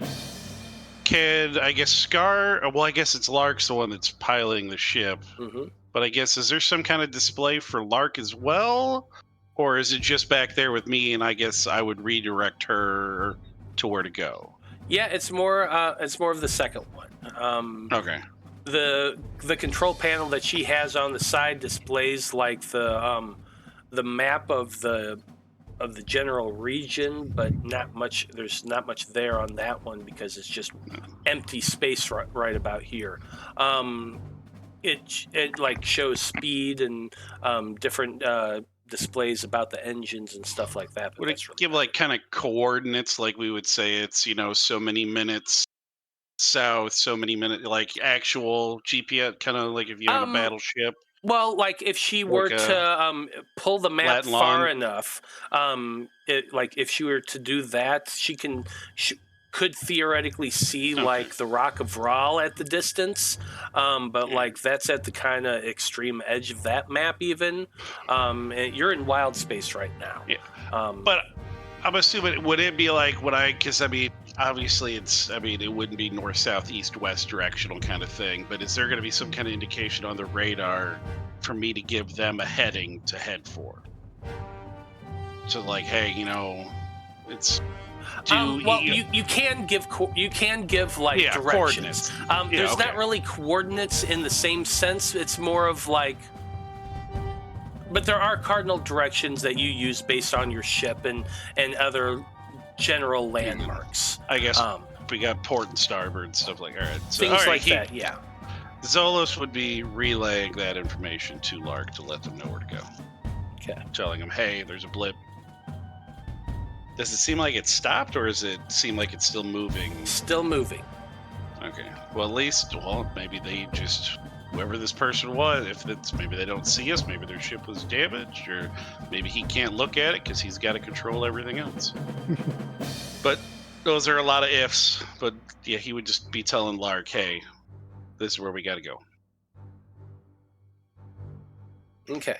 So, are you just going to pursue the ship at your just general speed, or are you going to attempt to overload the engines again? We've only got one more repair crystal. I don't think we can risk it. I I'd would think, like to catch up. I think something else would potentially go wrong and break if we fail again so quickly without making better checks and repairs. So yeah, I think we just unfortunately have to, as quickly as we can, pursue. Okay. It seems that at your fastest safe speed, you are kind of sort of catching up to them. It is a very short or a very slow process. And the time dwindles on. An hour goes by. A second hour goes by. You are getting closer and closer, but it's incremental. At one point, the ship begins to do a little bit of a turn, shifting in a direction a little farther to your port side, and you, Lark does have to adjust. Give me, this is going to be another check. I think this is going to be just a check for Lark. And it's not a difficult one. I just need her to roll a 5 to maintain that that heading and not have any issues.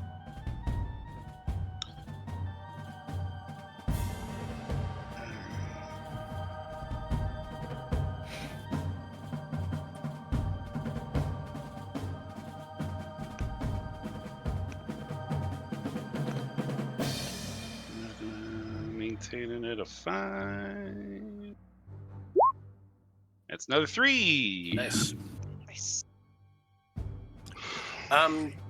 Without issue, you're continuing to direct, and between Lark and Zolos, working in tandem, between the two of them, you are able to continue to catch up to the ship. It's about 4 hours before something changes. You're all getting to that point where you're starting to get worn down. Your bodies are starting to get a little tired at this point. You're not like about to have anything detrimental happen to you, but you are starting to feel it. It's been a long day. Between traveling to the rock, running around the rock, getting into a fight, then getting on your ship and traveling for multiple hours. It's been a long day. You've been up for more than 12. And it's starting to wear on. But that's the point that something does change. The ship seems to slow down, and you notice that the steady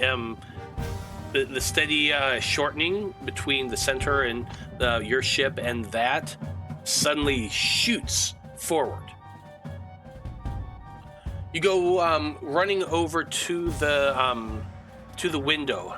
You pull out your spyglass and begin looking around, and at that distance, with your spyglass, you can see the ship. Just barely.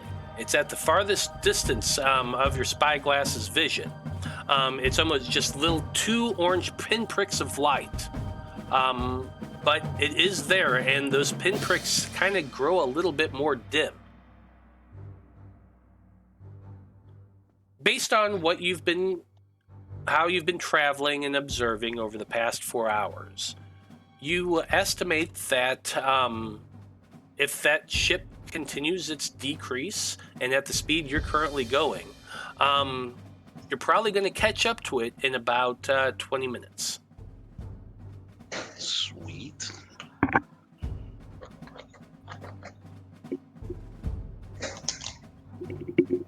What do you do? I'd say let's just keep following. Yeah, I mean, we gotta get up there. And capture. Probably should call hands to readiness, battle positions and what have you.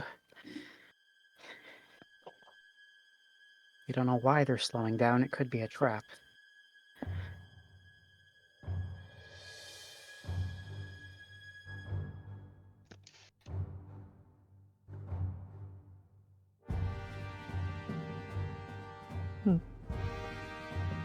So I guess Lucim and Bertarelli will each man one of the ship guns. If that's what you're ordering them to do, that's exactly what they'll do. Are we in agreement? I think historically they've done like reloading for the player characters to fire, but if you'd prefer to have them as like auto turrets, that's cool by me. Well, I mean, yeah, we can't do it that way because I don't know how much longer Zolos will need to be at the radar. I didn't stay for the lesson, so I can't switch out Zolos. Not wisely, anyways. So I'll probably be at one of those turrets. Zolos command one. There is one on the top of the command cabin as well. Mm-hmm. There's one on up there, and then there's the two forward ones. Yeah. What do you think, Zolos? Would you want to man the one on top of the command ship, and then I help one of the others? Do we want to do it that way?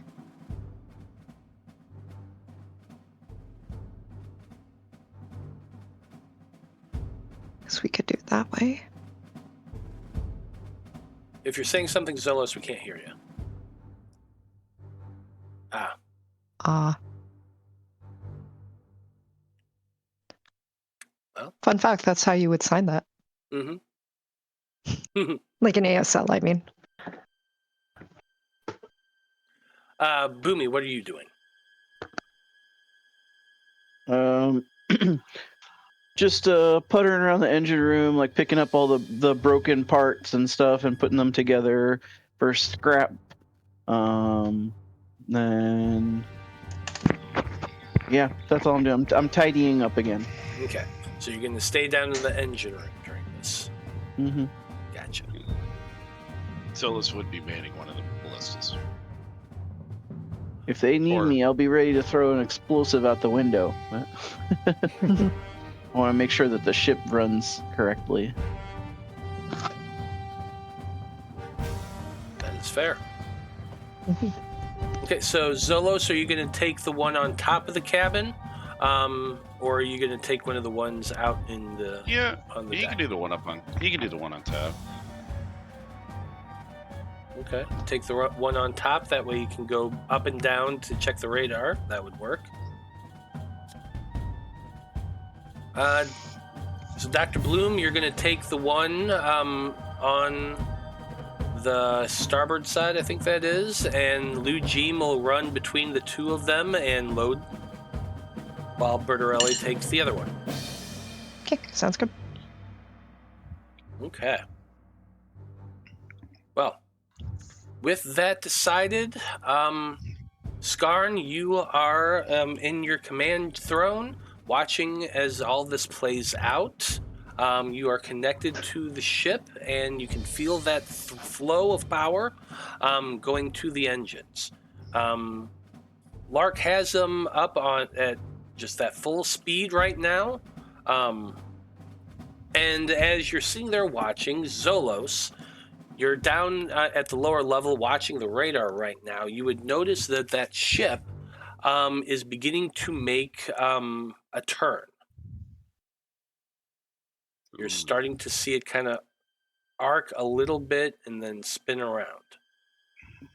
I mean, I guess, is there a tube going out to the deck where they would be? Like it maybe comes up on the mast, or? No, I don't. Well, sure, why not? Let's say sure. If there's not, he would immediately, run to the door and whistle as loud as he can and say, "Hey, they're coming about. Get ready." And if there is, then he would just say that into the thing. And either way, he's going to scurry up the ladder after that, strap himself in up top, and be prepared to fire. Remember, strap yourselves in, people. Strapping in. Click, click. And I guess he would obviously tell Lark and Skarn, excuse me, to be prepared for evasive maneuvers. Makes sense to me. Okay. Well, why don't we... Let's see. Yeah, we'll use this for map there.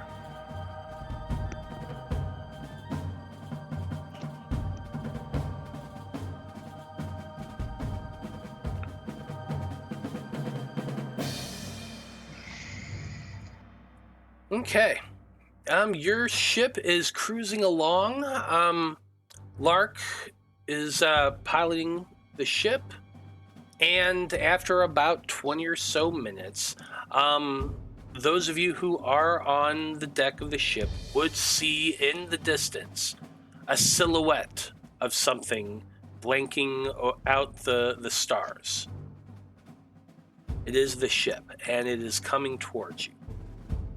So, why don't we have everybody roll some initiative?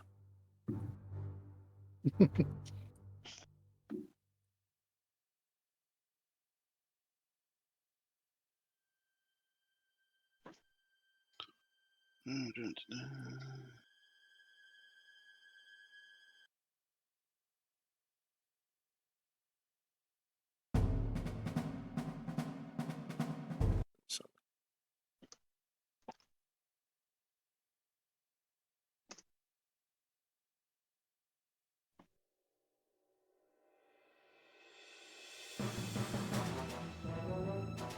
there we go.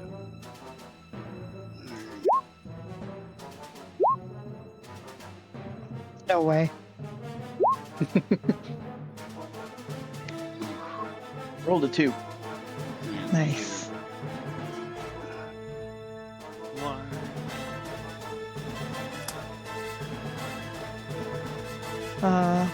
Doc rolled a 4.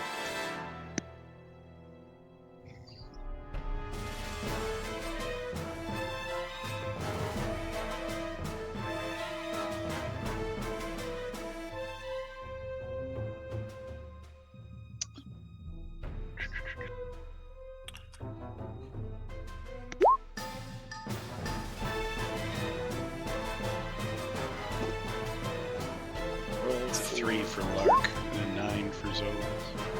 Damn. Chose an appropriate thing for Lark's, though. Brutal murderer that she is. Well, sure, yeah. Well, shit, I guess Zolos is right there challenging for the record with all the freaking low-level pirates he was killing. Yep. Also, I just think that's kind of Alyssa's vibe, Yeah.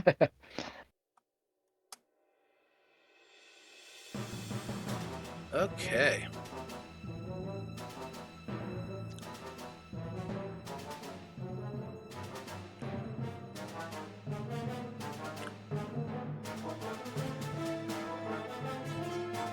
So we're going to be skipping through things until it actually becomes relevant.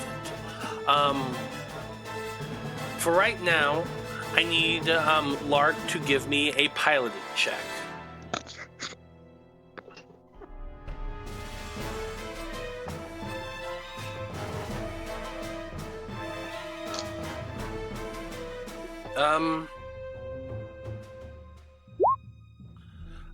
You need to roll a 5.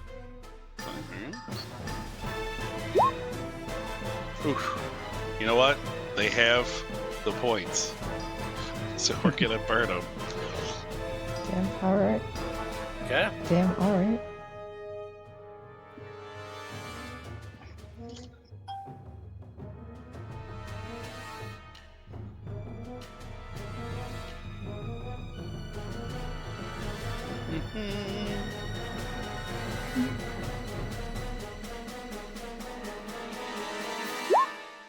I got it this time. Okay. That's going to allow Lark to position herself much better, and everyone is going to be able to react first. Nice. The ship does come into range. It is flying directly towards the ship, and as it gets closer and closer, you can make it out.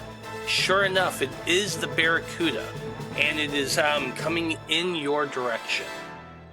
Zolos, you're on top of the ship with your what's it called? Ballista. You got Bertarelli, Lujim, and the Doc on the ones in the front. So they all get to try to attack first. Boomy, you're at the bottom of the ship right now. The ship is fine. Yep. I'm listening to the tube, waiting for any instructions from above, so I can reroute some power or do. I don't know what I can do. Yeah, absolutely. So Lujim is going to actually be the first one to roll, but I feel like somebody else should make that roll. So Boomy, you're going to make this roll. Roll for me a D10. Oh, wait a minute. No, Lujim is not. I'm sorry. Lujim is the one who's loading, so she's not doing anything. I'm freaking stupid. It would actually be Dr. Bloom. I'll have you roll for Bertarelli. We had Lark do her roll. The ship is moving fine. She's getting the ship into position to make an attack first. Okay? So that was her roll. Now we're at Dr. Bloom. Dr. Bloom, you are the first one to come to have your ballista in range. So I'm going to need you to make an attack. Let's see here. What is...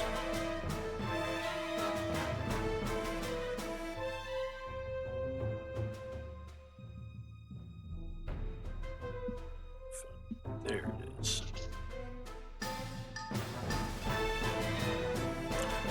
So you're trying to hit a 4. Okay.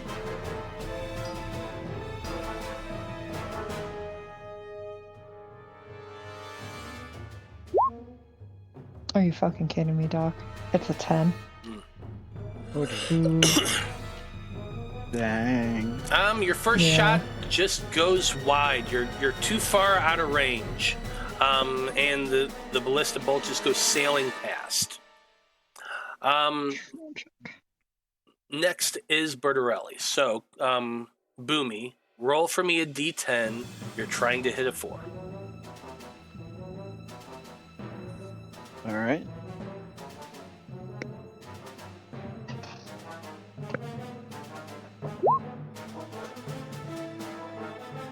Nine. Yeah, Bertarelli fires as well, and the ship just completely misses. You guys are just out of range. Dang. Well, next up, the Barracuda is moving in closer. And you see a blast of light come streaking from the thing, aiming towards your ship. I need Lark to make an avoid check.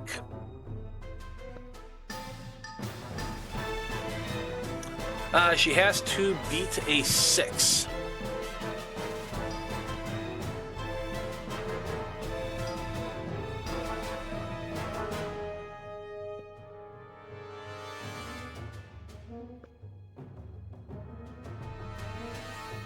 Can't hear you, Joe. She rolls a 6 for piloting. Am I using that, or am I using something different? Can you hear me? Oh, sorry. Sorry. You need to beat a 5. So if you're rolling a D6, you need to roll a 6 or a 5, or better than a 6 or 5. Or actually, you hit a 5. She does Neo shit with the ship. Hell yeah. It's a nice big old 1. Yeah, with that nat 1, she was waiting for that cannon to fire. She spins the wheel, the blast goes past the belly of the ship, missing you.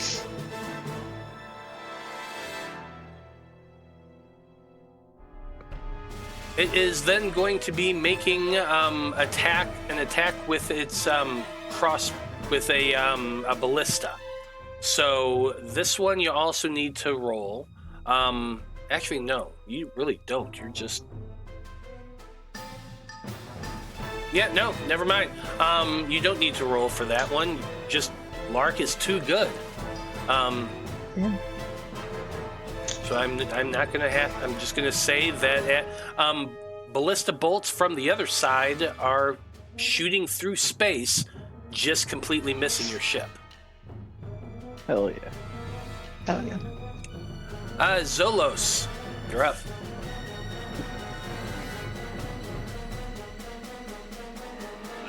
Yeah, he's just gonna go ahead and shoot. Okay, trying to hit a 4.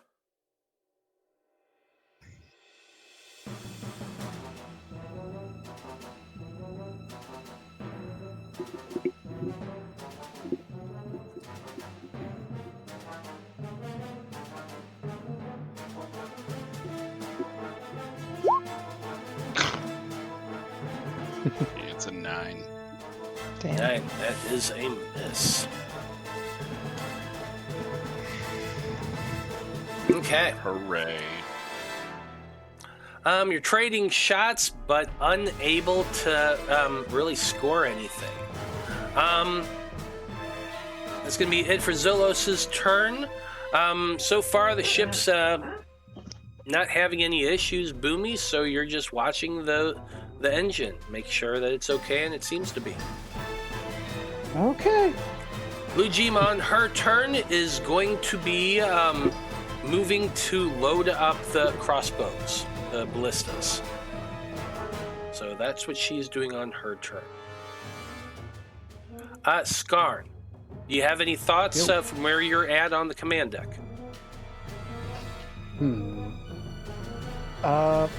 Well, it's not really the ideal time for it. The only thing I could think of would be to try and, like, further expand my consciousness through the magical mycelial network of the ship, just to make sure everything is functioning correctly and held together.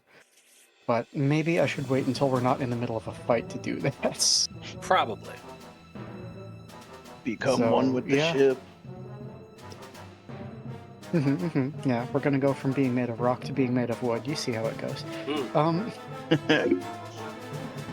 But yeah, no, I think Skarn is pretty much just maintaining position at this point. I don't see an action for me. Okay, fair enough. I need Lark to continue piloting the ship. Make for me a piloting check real quick. If you're trying to outmaneuver, aim for a 3.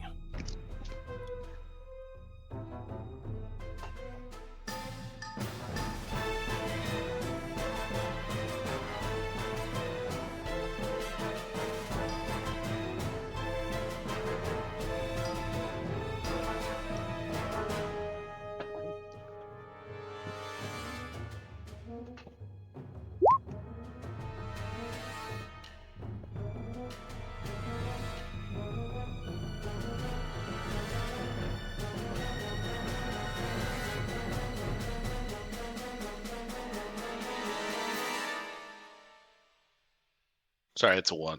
MC Hammer is assisting Lark big time. 2 1s in a row. Hell yeah, let's go. Can't touch this. You know, and I always think that maybe she's just sitting there dancing back and forth now. Yes, I'm making character choices for you, Alyssa. I hope when you watch this back later, you appreciate it.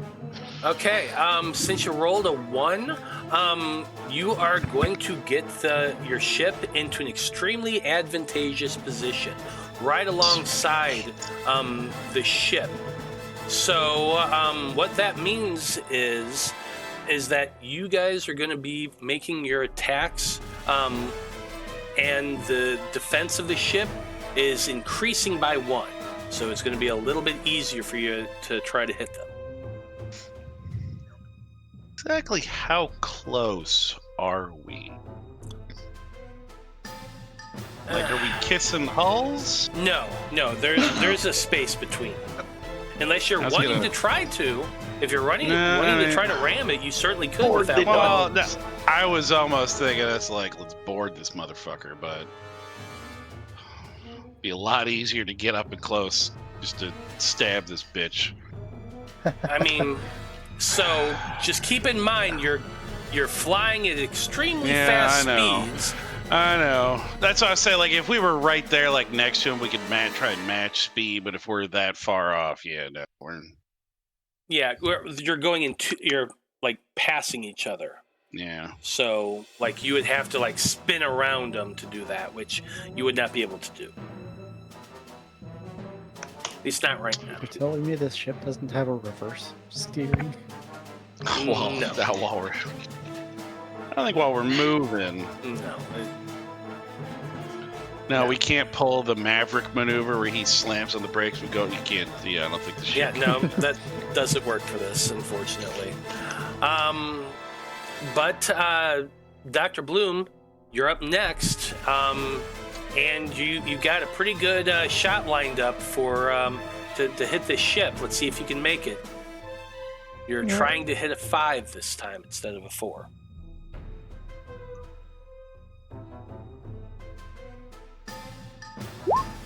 It's a 1. Hell yeah. Whoa. Thank you. Oh, your aim is perfect. You fire the ballista bolt. It goes flying through the air, ripping through one of the outer sails, striking the side of the thing, putting a huge old hole in the side of it. That's 2 points of damage to that ship.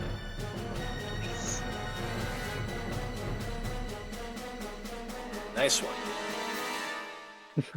Bertarelli is next. So Dreezy, why don't you make that roll? You're rolling a D10. You're aiming for a 5. You got it. This is for Bertarelli again, right? Yes.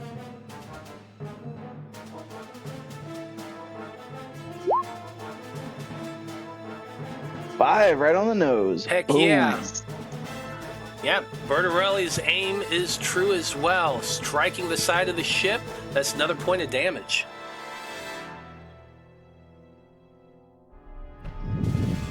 Okay, next up, we've got the bad guy's ship. He is going to be wheeling around, getting a little bit closer. He is attempting to fire that cannon again at you. I'm going to need Lark to make an avoid check again. You're trying to hit a 5. So just don't roll a 6.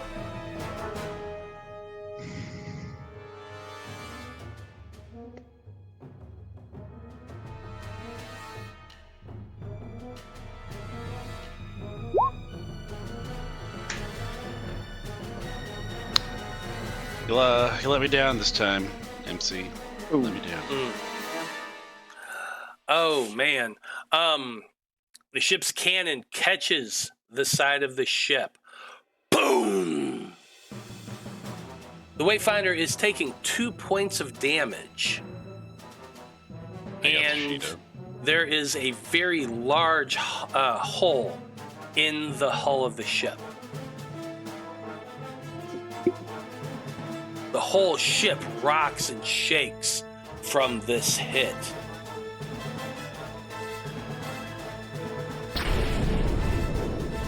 Oh shit! Do I see the hole from where I'm at in the engine room? From your position, you would have felt the shake. You would have gone stumbling down and had to catch yourself. You look about it. The damage is not in the engine room itself, fortunately, but you can feel like the air pressure shift from where you're at. It's almost like the air is being sucked out of somewhere. and you can just feel that wind.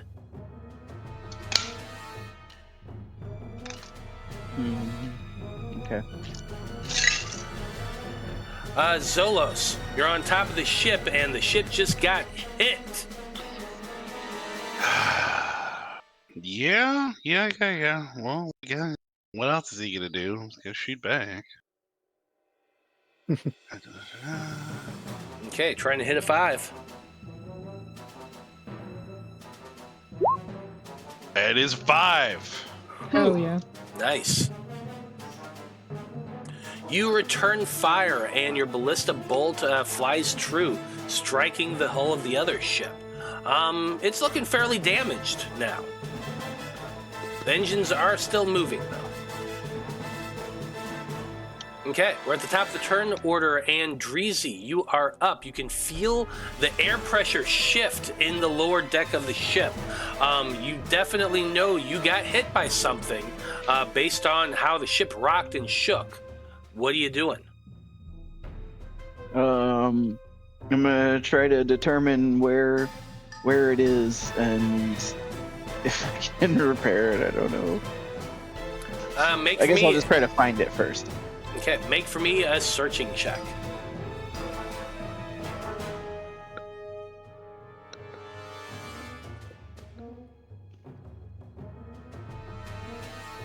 Difficulty is 5. The difficulty, yeah, let's say 5. A 1. I'm real good at searching. Heck yeah, you are. You go running out from the engine room, down the stairs to the lower level where the cargo hold is. And sure enough, there's a big old blast hole in the hull of the ship, in the cargo room.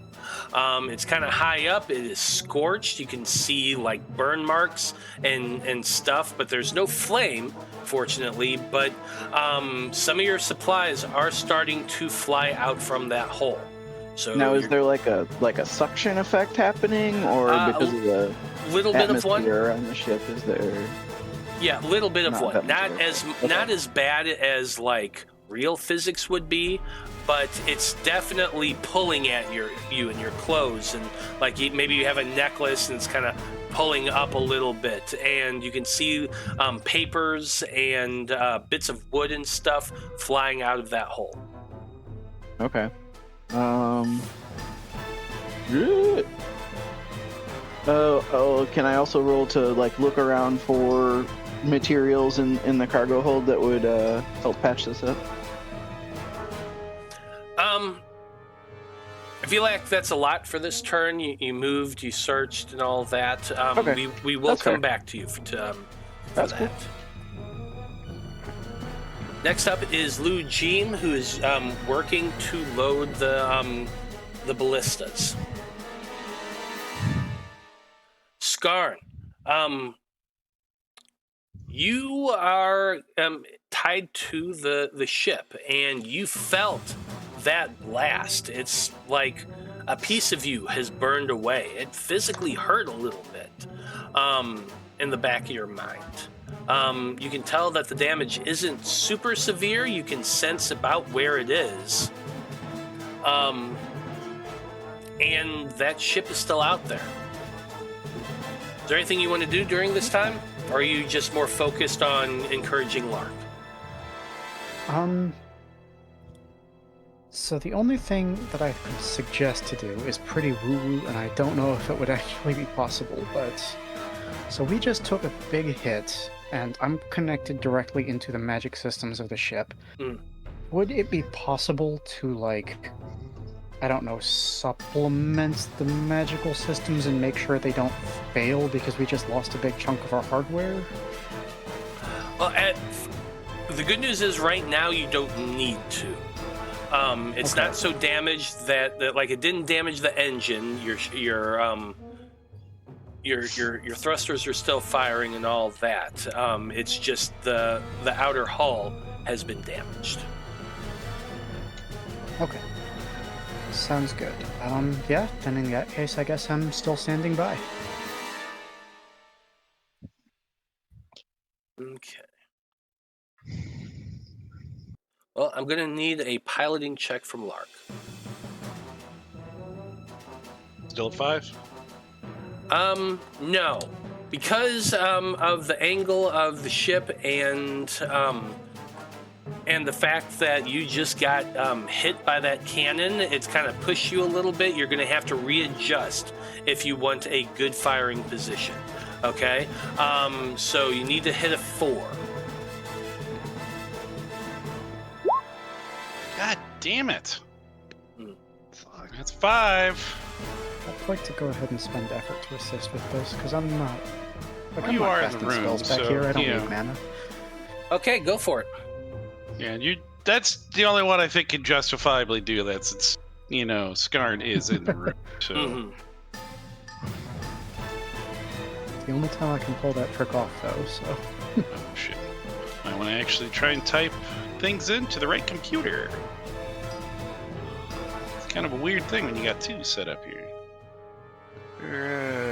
6, going for a 4. God damn it! What the fuck? Telling a story here. The one machine is just not here tonight. I apologize. Yeah, unfortunately, Lark is not able to get the ship into an optimal firing position here, which means that you are going to be making your next shots with at its normal armor of a 4.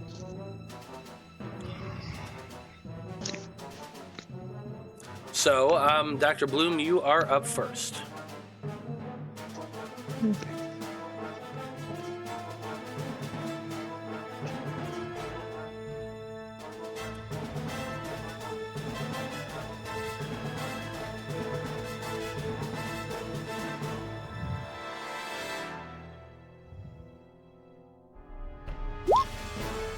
A 9? That's a failure. Yeah. Skarn, you haven't been doing a whole lot of rolling, so why don't you roll for Bertarelli this time around? Yeah, I'll give it a shot. Okay, you're rolling a 10, you're aiming for a 4.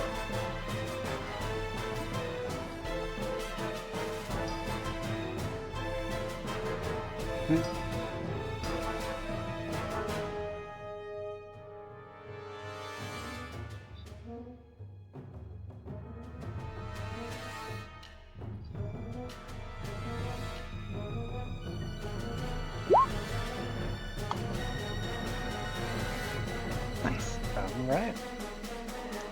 Hey, that's a 3. 3 there. Nice. So you, Bertarelli does aim and fire, and it does strike the hull of the ship. 1 point of damage. Okay, next up is the pirate vessel. They are circling around you, and they're going to be attempting to fire again. So I'm going to need Lark to make another pilot check. This time, since this ship is now in such an optimal position, you need to hit a 4.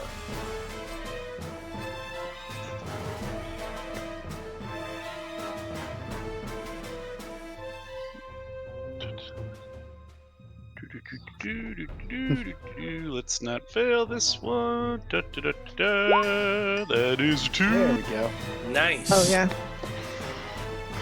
Yeah, Lark spins the wheel and makes the butt of the ship just spin a little bit, and the cannon fire misses.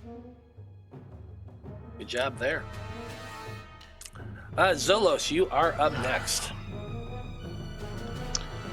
Yeah, there's not much else he could do up there. It's just kind of him against the world. Is there wind blowing his beautiful hair? I mean, I feel like for the rest of the ship, no, because that's not how physics works. he but is for up by the Zolos- engine, though. But for Zolos, because of the engines and all that, sure, what the hell? His So he just hair's flowing in the fucking- breeze. It's like Fabio on the cover of a fucking romance novel. He's just gorgeous up there.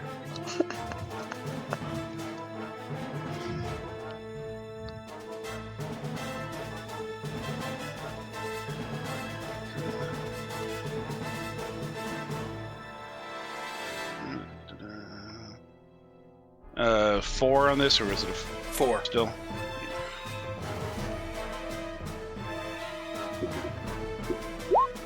Oh my god, it's 7!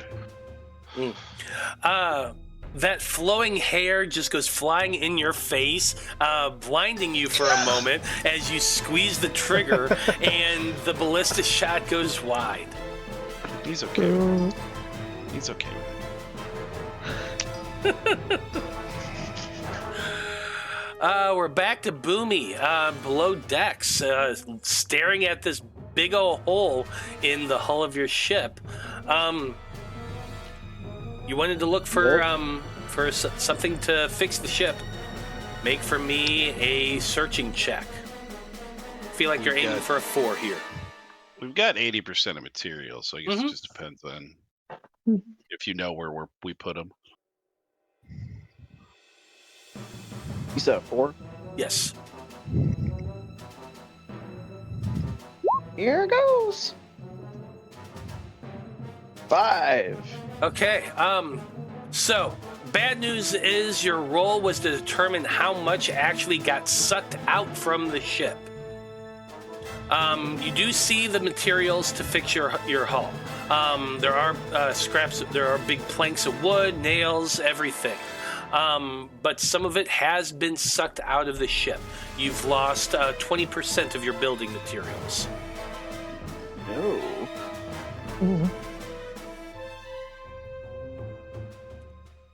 Remember, we get to scout their parts yard, so we can get some good shit later. We just got to get through this. Yeah. Just gotta live through it. Now I need you to make for me a repair check.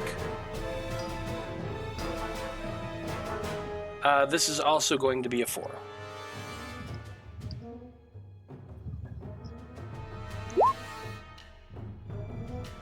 It's a 4. Nice. Okay. You kind of run down the stairs, grab up some of those beams, and start chucking them up at the hole to block it and protect the interior of your ship. This is going to take some time. This is not something you can do in what is this, like 10 seconds, I think, around is here. So it's not like you have a lot of time, but you are beginning the process of repairing the ship. So that's cool. On Lou Jean's turn, she's reloading the ballistas. Skarn, it is your turn now. You can see that Lark is kind of circling along with this pirate, not making a whole lot of headway. Behind you, the radar is blinking, and it shows the ship next to yours just kind of circling back and forth. Is there anything you want to do? Unfortunately, I don't think I have anything right now. Okay. Then we'll just move past you. What are your thoughts watching this battle unfold?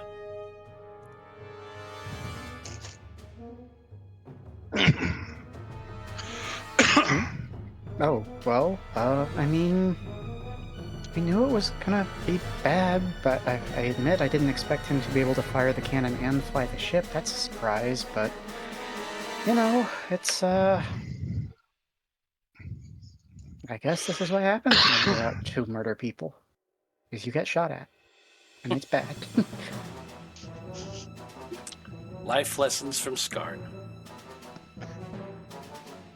Positive affirmations with Skarn.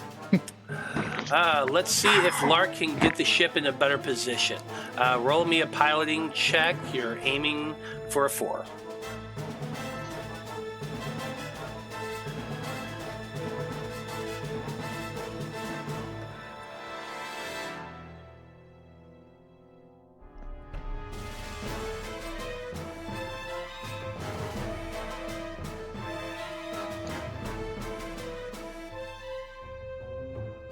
You said I'm going for 5? Is that what 4. 4. 4. Ah, God. Didn't even actually put it as a 12.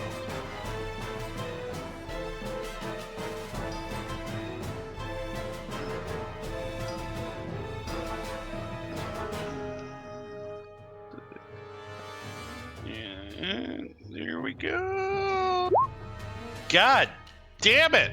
You know, Motherfucker. she has earned enough already. Oh, a lot of sixes. Yeah, it's you know what? It's that fucking rogue popping back up, man. I just wanted to get that sneak attack, but I'm doing it on my own crew. Yeah, she's earned enough for my failures to do this fucking again. Oh. Oh, you're gonna burn 3 effort to go again? Yeah, because we need to reposition ourselves. Okay. Make that check.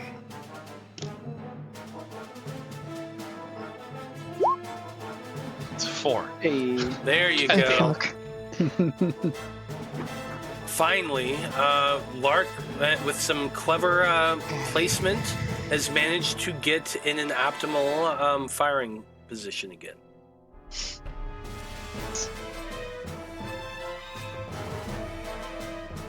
Which means, Dr. Bloom, you're up, and you're aiming for a 5. Okie dokie.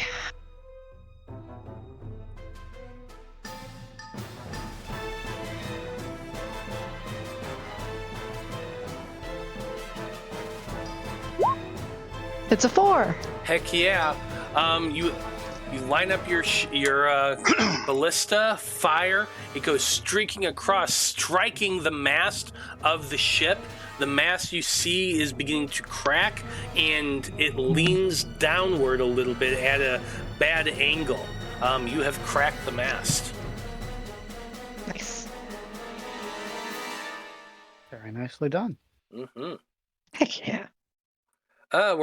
We got Bertarelli next. Skarn, since you haven't done a whole lot of rolling, why don't you roll this one again? D10, aiming for a 5. Okay.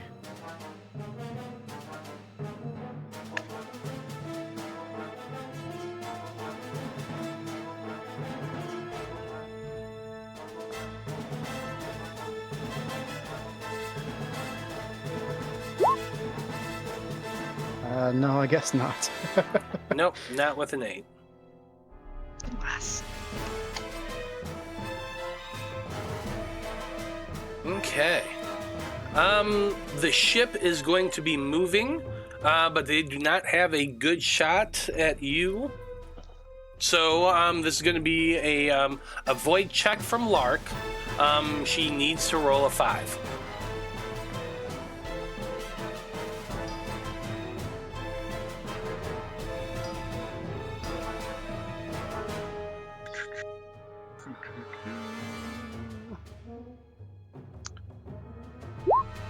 It's 4. It's 2 in a row. She's passed. 2 in a row.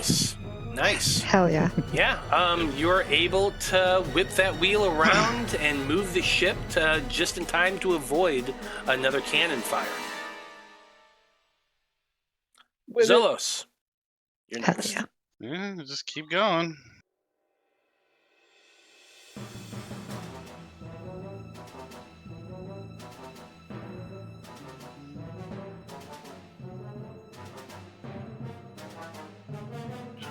What are we hitting here for? 5 or is yeah, it you're still 4 or rolling 5? a 5. Yep.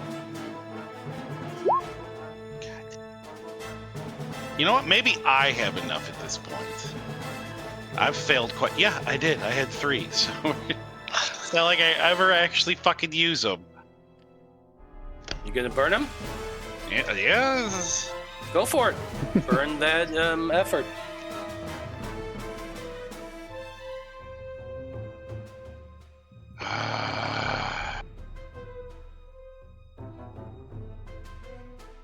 I'm gonna close my eyes to click. God damn it! Motherfucker. Damn. Shame. Give up. Damn. You tried so hard, but you just missed the ship. Back at the top of the turn order, Boomy, give me another repair check. Okey-dokey.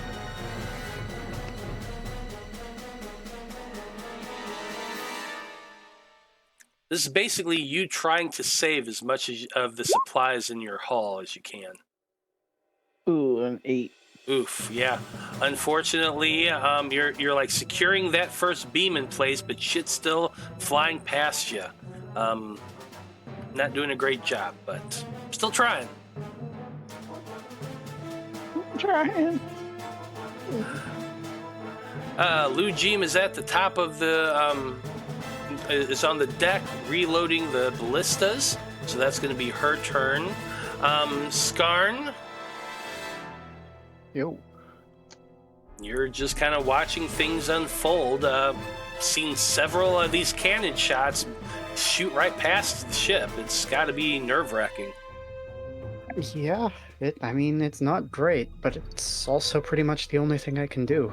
Mm-hmm.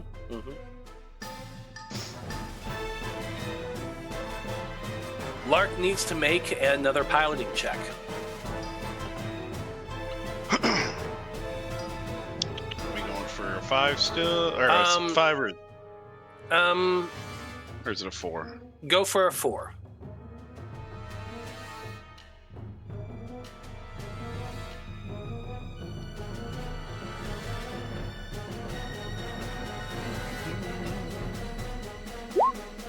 Ah, 3 in a row. Heck yeah. Yes. Yeah. You position yourselves getting right around the ship, getting that optimal firing position again. Dr. Bloom, you're next. Nice. Trying to hit that 5. Excellent. Oh. Ah, it's an 8. Ooh. That is a miss. Alas. Bertarelli's turn. Skarn, why don't you roll for this? D10, aiming for a 5.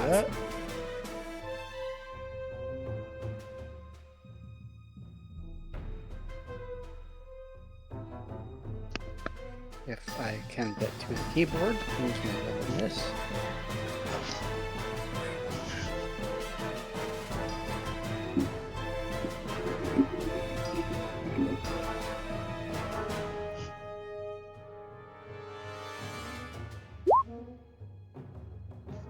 Yeah, no.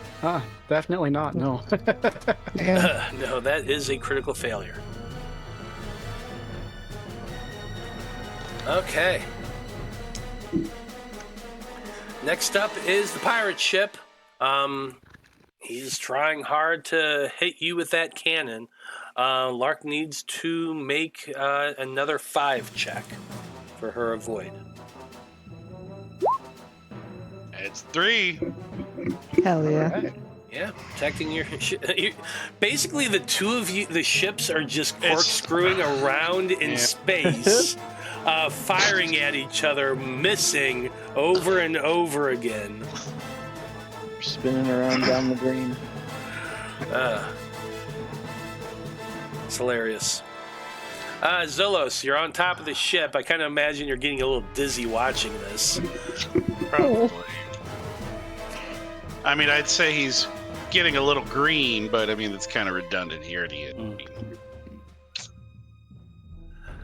Trying for that 5.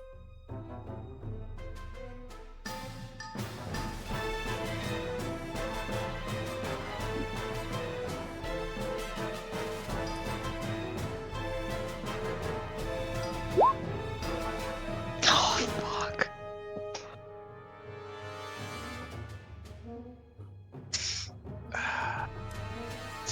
Six. That is a miss. Boomy, you failed last turn. Things are still flying out from the cargo hold. You're still trying to repair it. Give me another repair check. What did I tell you to roll last time? 5, I think. Yeah. A 3. Hey, there you go. You managed to get a second board in place, nailing it into the wood of the ship. The hole is at least halfway blocked at this point, so you're not losing as much as you were. That's great for you. Hold together, baby! Hold together! Lu Jim goes running about reloading the crossbows. Or ballistas, I should say. Keep calling them crossbows. Anyway. Well, they're big ones. Skarn, I imagine you're just sitting there white-knuckling the armrests of the chair. Yeah, that's about the size of it. Let's see if Lark can get you into another good position. Make me a piloting check. Trying to hit a 4.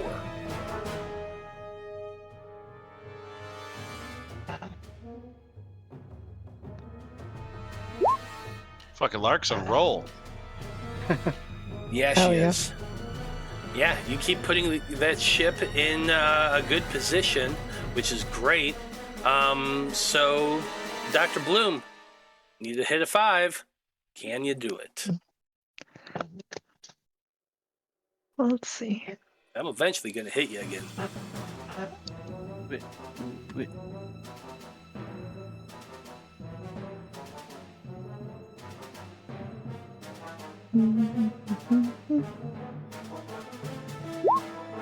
It's a 9. Oh, Man. dang. Okay. You've got to have your effort filled by now.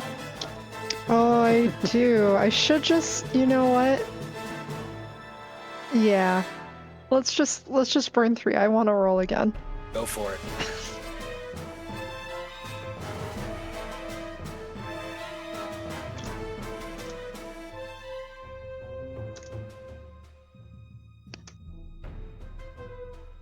Okay.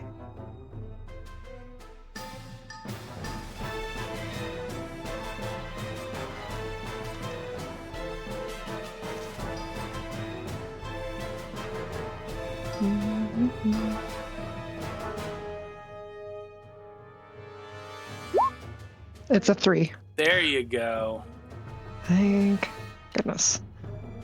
You fire again, striking the side of the ship. It looks severely damaged now. Those engines are kind of sputtering and flaring. Like, it's not doing great. Bertarelli is up next. Skarn, you go ahead and do the roll.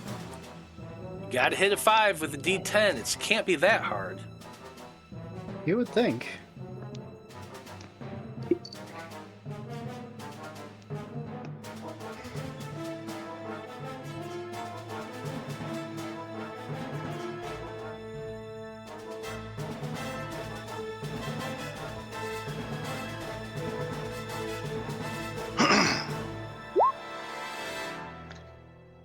Hell yeah.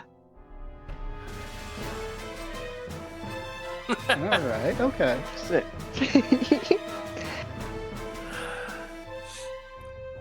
Bertarelli sees that the engines are flaring.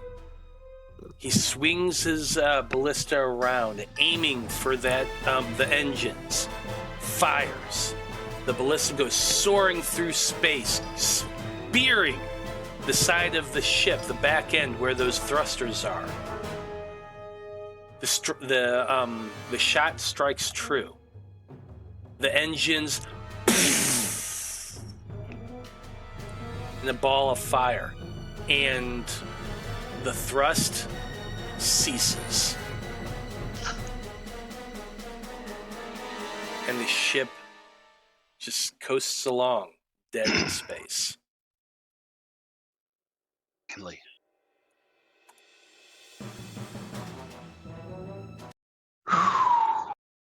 And that's where we're going to end things for this evening. All Not that fucking to time. alarm anyone, but we only have 3 ballista bolts left, so it's really good that this happened now. Boredom! No, I was gonna say, yeah, let's ram this motherfucker next time.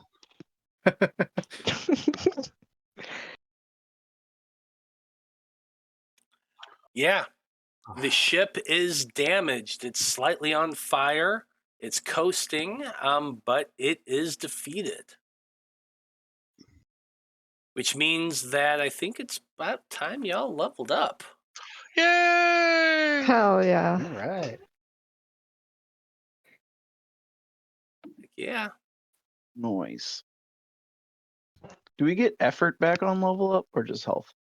Or neither? If you choose to add to your effort, you would get that point. Mhm. Just like with long rests, you Yeah. only would get the hit points you add from that level up until you get a chance to rest. Yeah. That's the way I would. Okay, cool. You know. Yep, that's how we've been doing it. But hey, well done, everybody. You finally defeated the pirate ship Barracuda. It's a long time Oh, yeah. coming, and you're going to be able to explore it a little bit when we come back here in 2 weeks. But you've completed your task. You've defeated the ship. Well done. All right. It took forever. Well, thank you Only to 3 everyone. sessions worth of fighting. Yeah. It was, wasn't it? 3 sessions, 4 sessions, something like that. Mm. Yeah.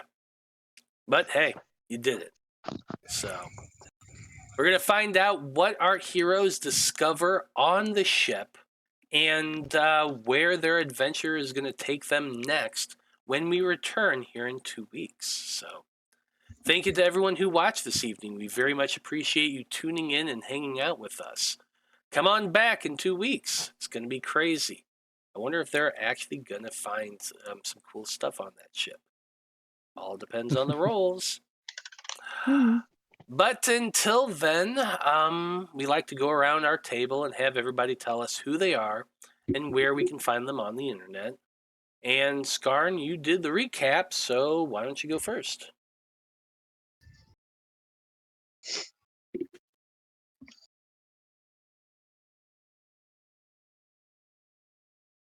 Skarn, you there?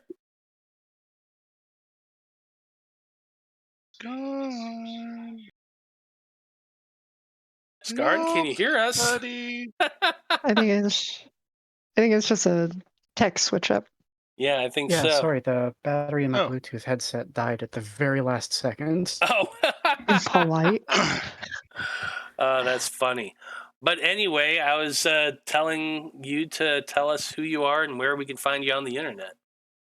Oh, yeah, absolutely. So you can always find me on Blue Sky at Nobody Adams. That's Adams with 2 Ds. And these days, the thing that I'm mostly doing is my 2 weekly podcasts. Us Weirdos Have to Stick Together, which is about queer representation in cartoons. We are almost done with our discussion of Scott Pilgrim Takes Off. We just got into the really extra double gay episode, so that's fun. Hell yeah. And the other show I do is The Axe Files, a 9 chapters a week reread of every single Animorphs book in order.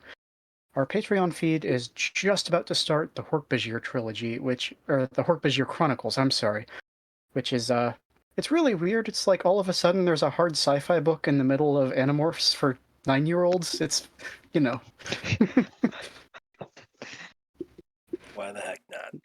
9-year-olds back then, though, were much different than 9-year-olds now. It was dark back then. It's true. No, I mean, listen, the entire, Can confirm. the I don't know, the message, the whatever you want to call it, that you're supposed to take away from this series is that 1, violence is sometimes necessary to protect the people you love, and 2, violence ruins you forever. Mm. Yeah, it's not a light series. No. Right on. Boomy, why don't you go next? Yo, I'm Dreezy of Boomy on Æther-Shanties. My name is KOINES, and I'm a chef in real life. If you want to follow me and see food that I'm making on a regular basis, follow me on Instagram. It's Spice Lord Coins. Heck yeah. Dr. Bloom, you're next. Hi, everyone. My name is Nico, and I've been playing your slightly concussed Dr. Ezra Bloom. You can find me on the internet at Static Blue Stray. Right on. Zolos, you're next. I have been Zolos Vohnagath tonight. Name is Joe. You can also find me typically Wednesdays of this very with Curse of Strahd. We're not going to be doing Curse of Strahd this week. It's just too many scheduling conflicts there. But when we come back in 2 weeks, I think we're fighting ghosts to find a guy that we might be dead at the bottom of a tower. So, that's fun.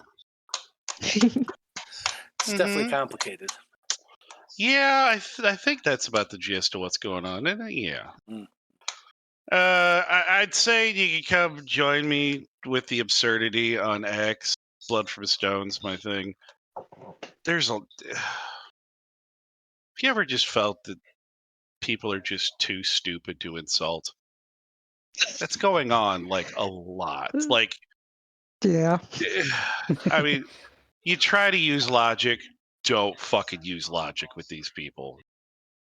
Just don't. If they have, I used to say if they had the American flag in their profile, that's such a bad thing. But when you look and then it also says MAGA, then you're just like, well, fuck, the sky is purple. I mean, pretty much you could say that. And they go, you know what? You're right. It is. Fuck it. Just, it's a hellscape. It really is. It's true. But hey. You know what? Shit. Let's all go fucking move to Canada. Move in with Alyssa and Nico. Because fuck, at least Carney's coming in. At least they got I think he's going to save the Liberal Party up there from the shit that Trudeau was failing with. I hope. We can only hope. Can only hope. Can't be worse than here. That's all I can say. Yeah, let's just Nobody's open a up this magic man, commune. but at least folks like him. Well, I guess we'll just have to wait and see. Hey, I love maple syrup. I'm willing to come up and get it. We'll have a farm. We will get a farm of trees, and we will farm maple syrup. Yeah.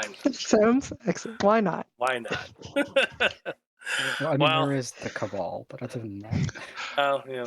Shh! Don't ruin my dream. Anyway, I'm Matthew R. Dawson. I run things. I don't know. Anyway, I'm the friendly game master here on the Random Rhapsody Network. You can find me every Monday and Wednesday running crazy games for crazy people. And occasionally we bitch about politics at the end of it. It's fun. Other than that, you can find me on the Instas and all the socials as @ScruffyWanderer. I also have an Insta, Chef MR Dawson, where I post food pictures. Other than that, I just mostly kind of have fun and do this show. So come check me out every Monday and Wednesday right here on the Random Rhapsody Network. And so, on behalf of everyone here in the Wayfinder crew and everyone with Random Rhapsody, I just want to say, thank you, folks. It's been a delight. So long. Good luck. And until next time, may the winds of Aether ever fill your sails. And good night.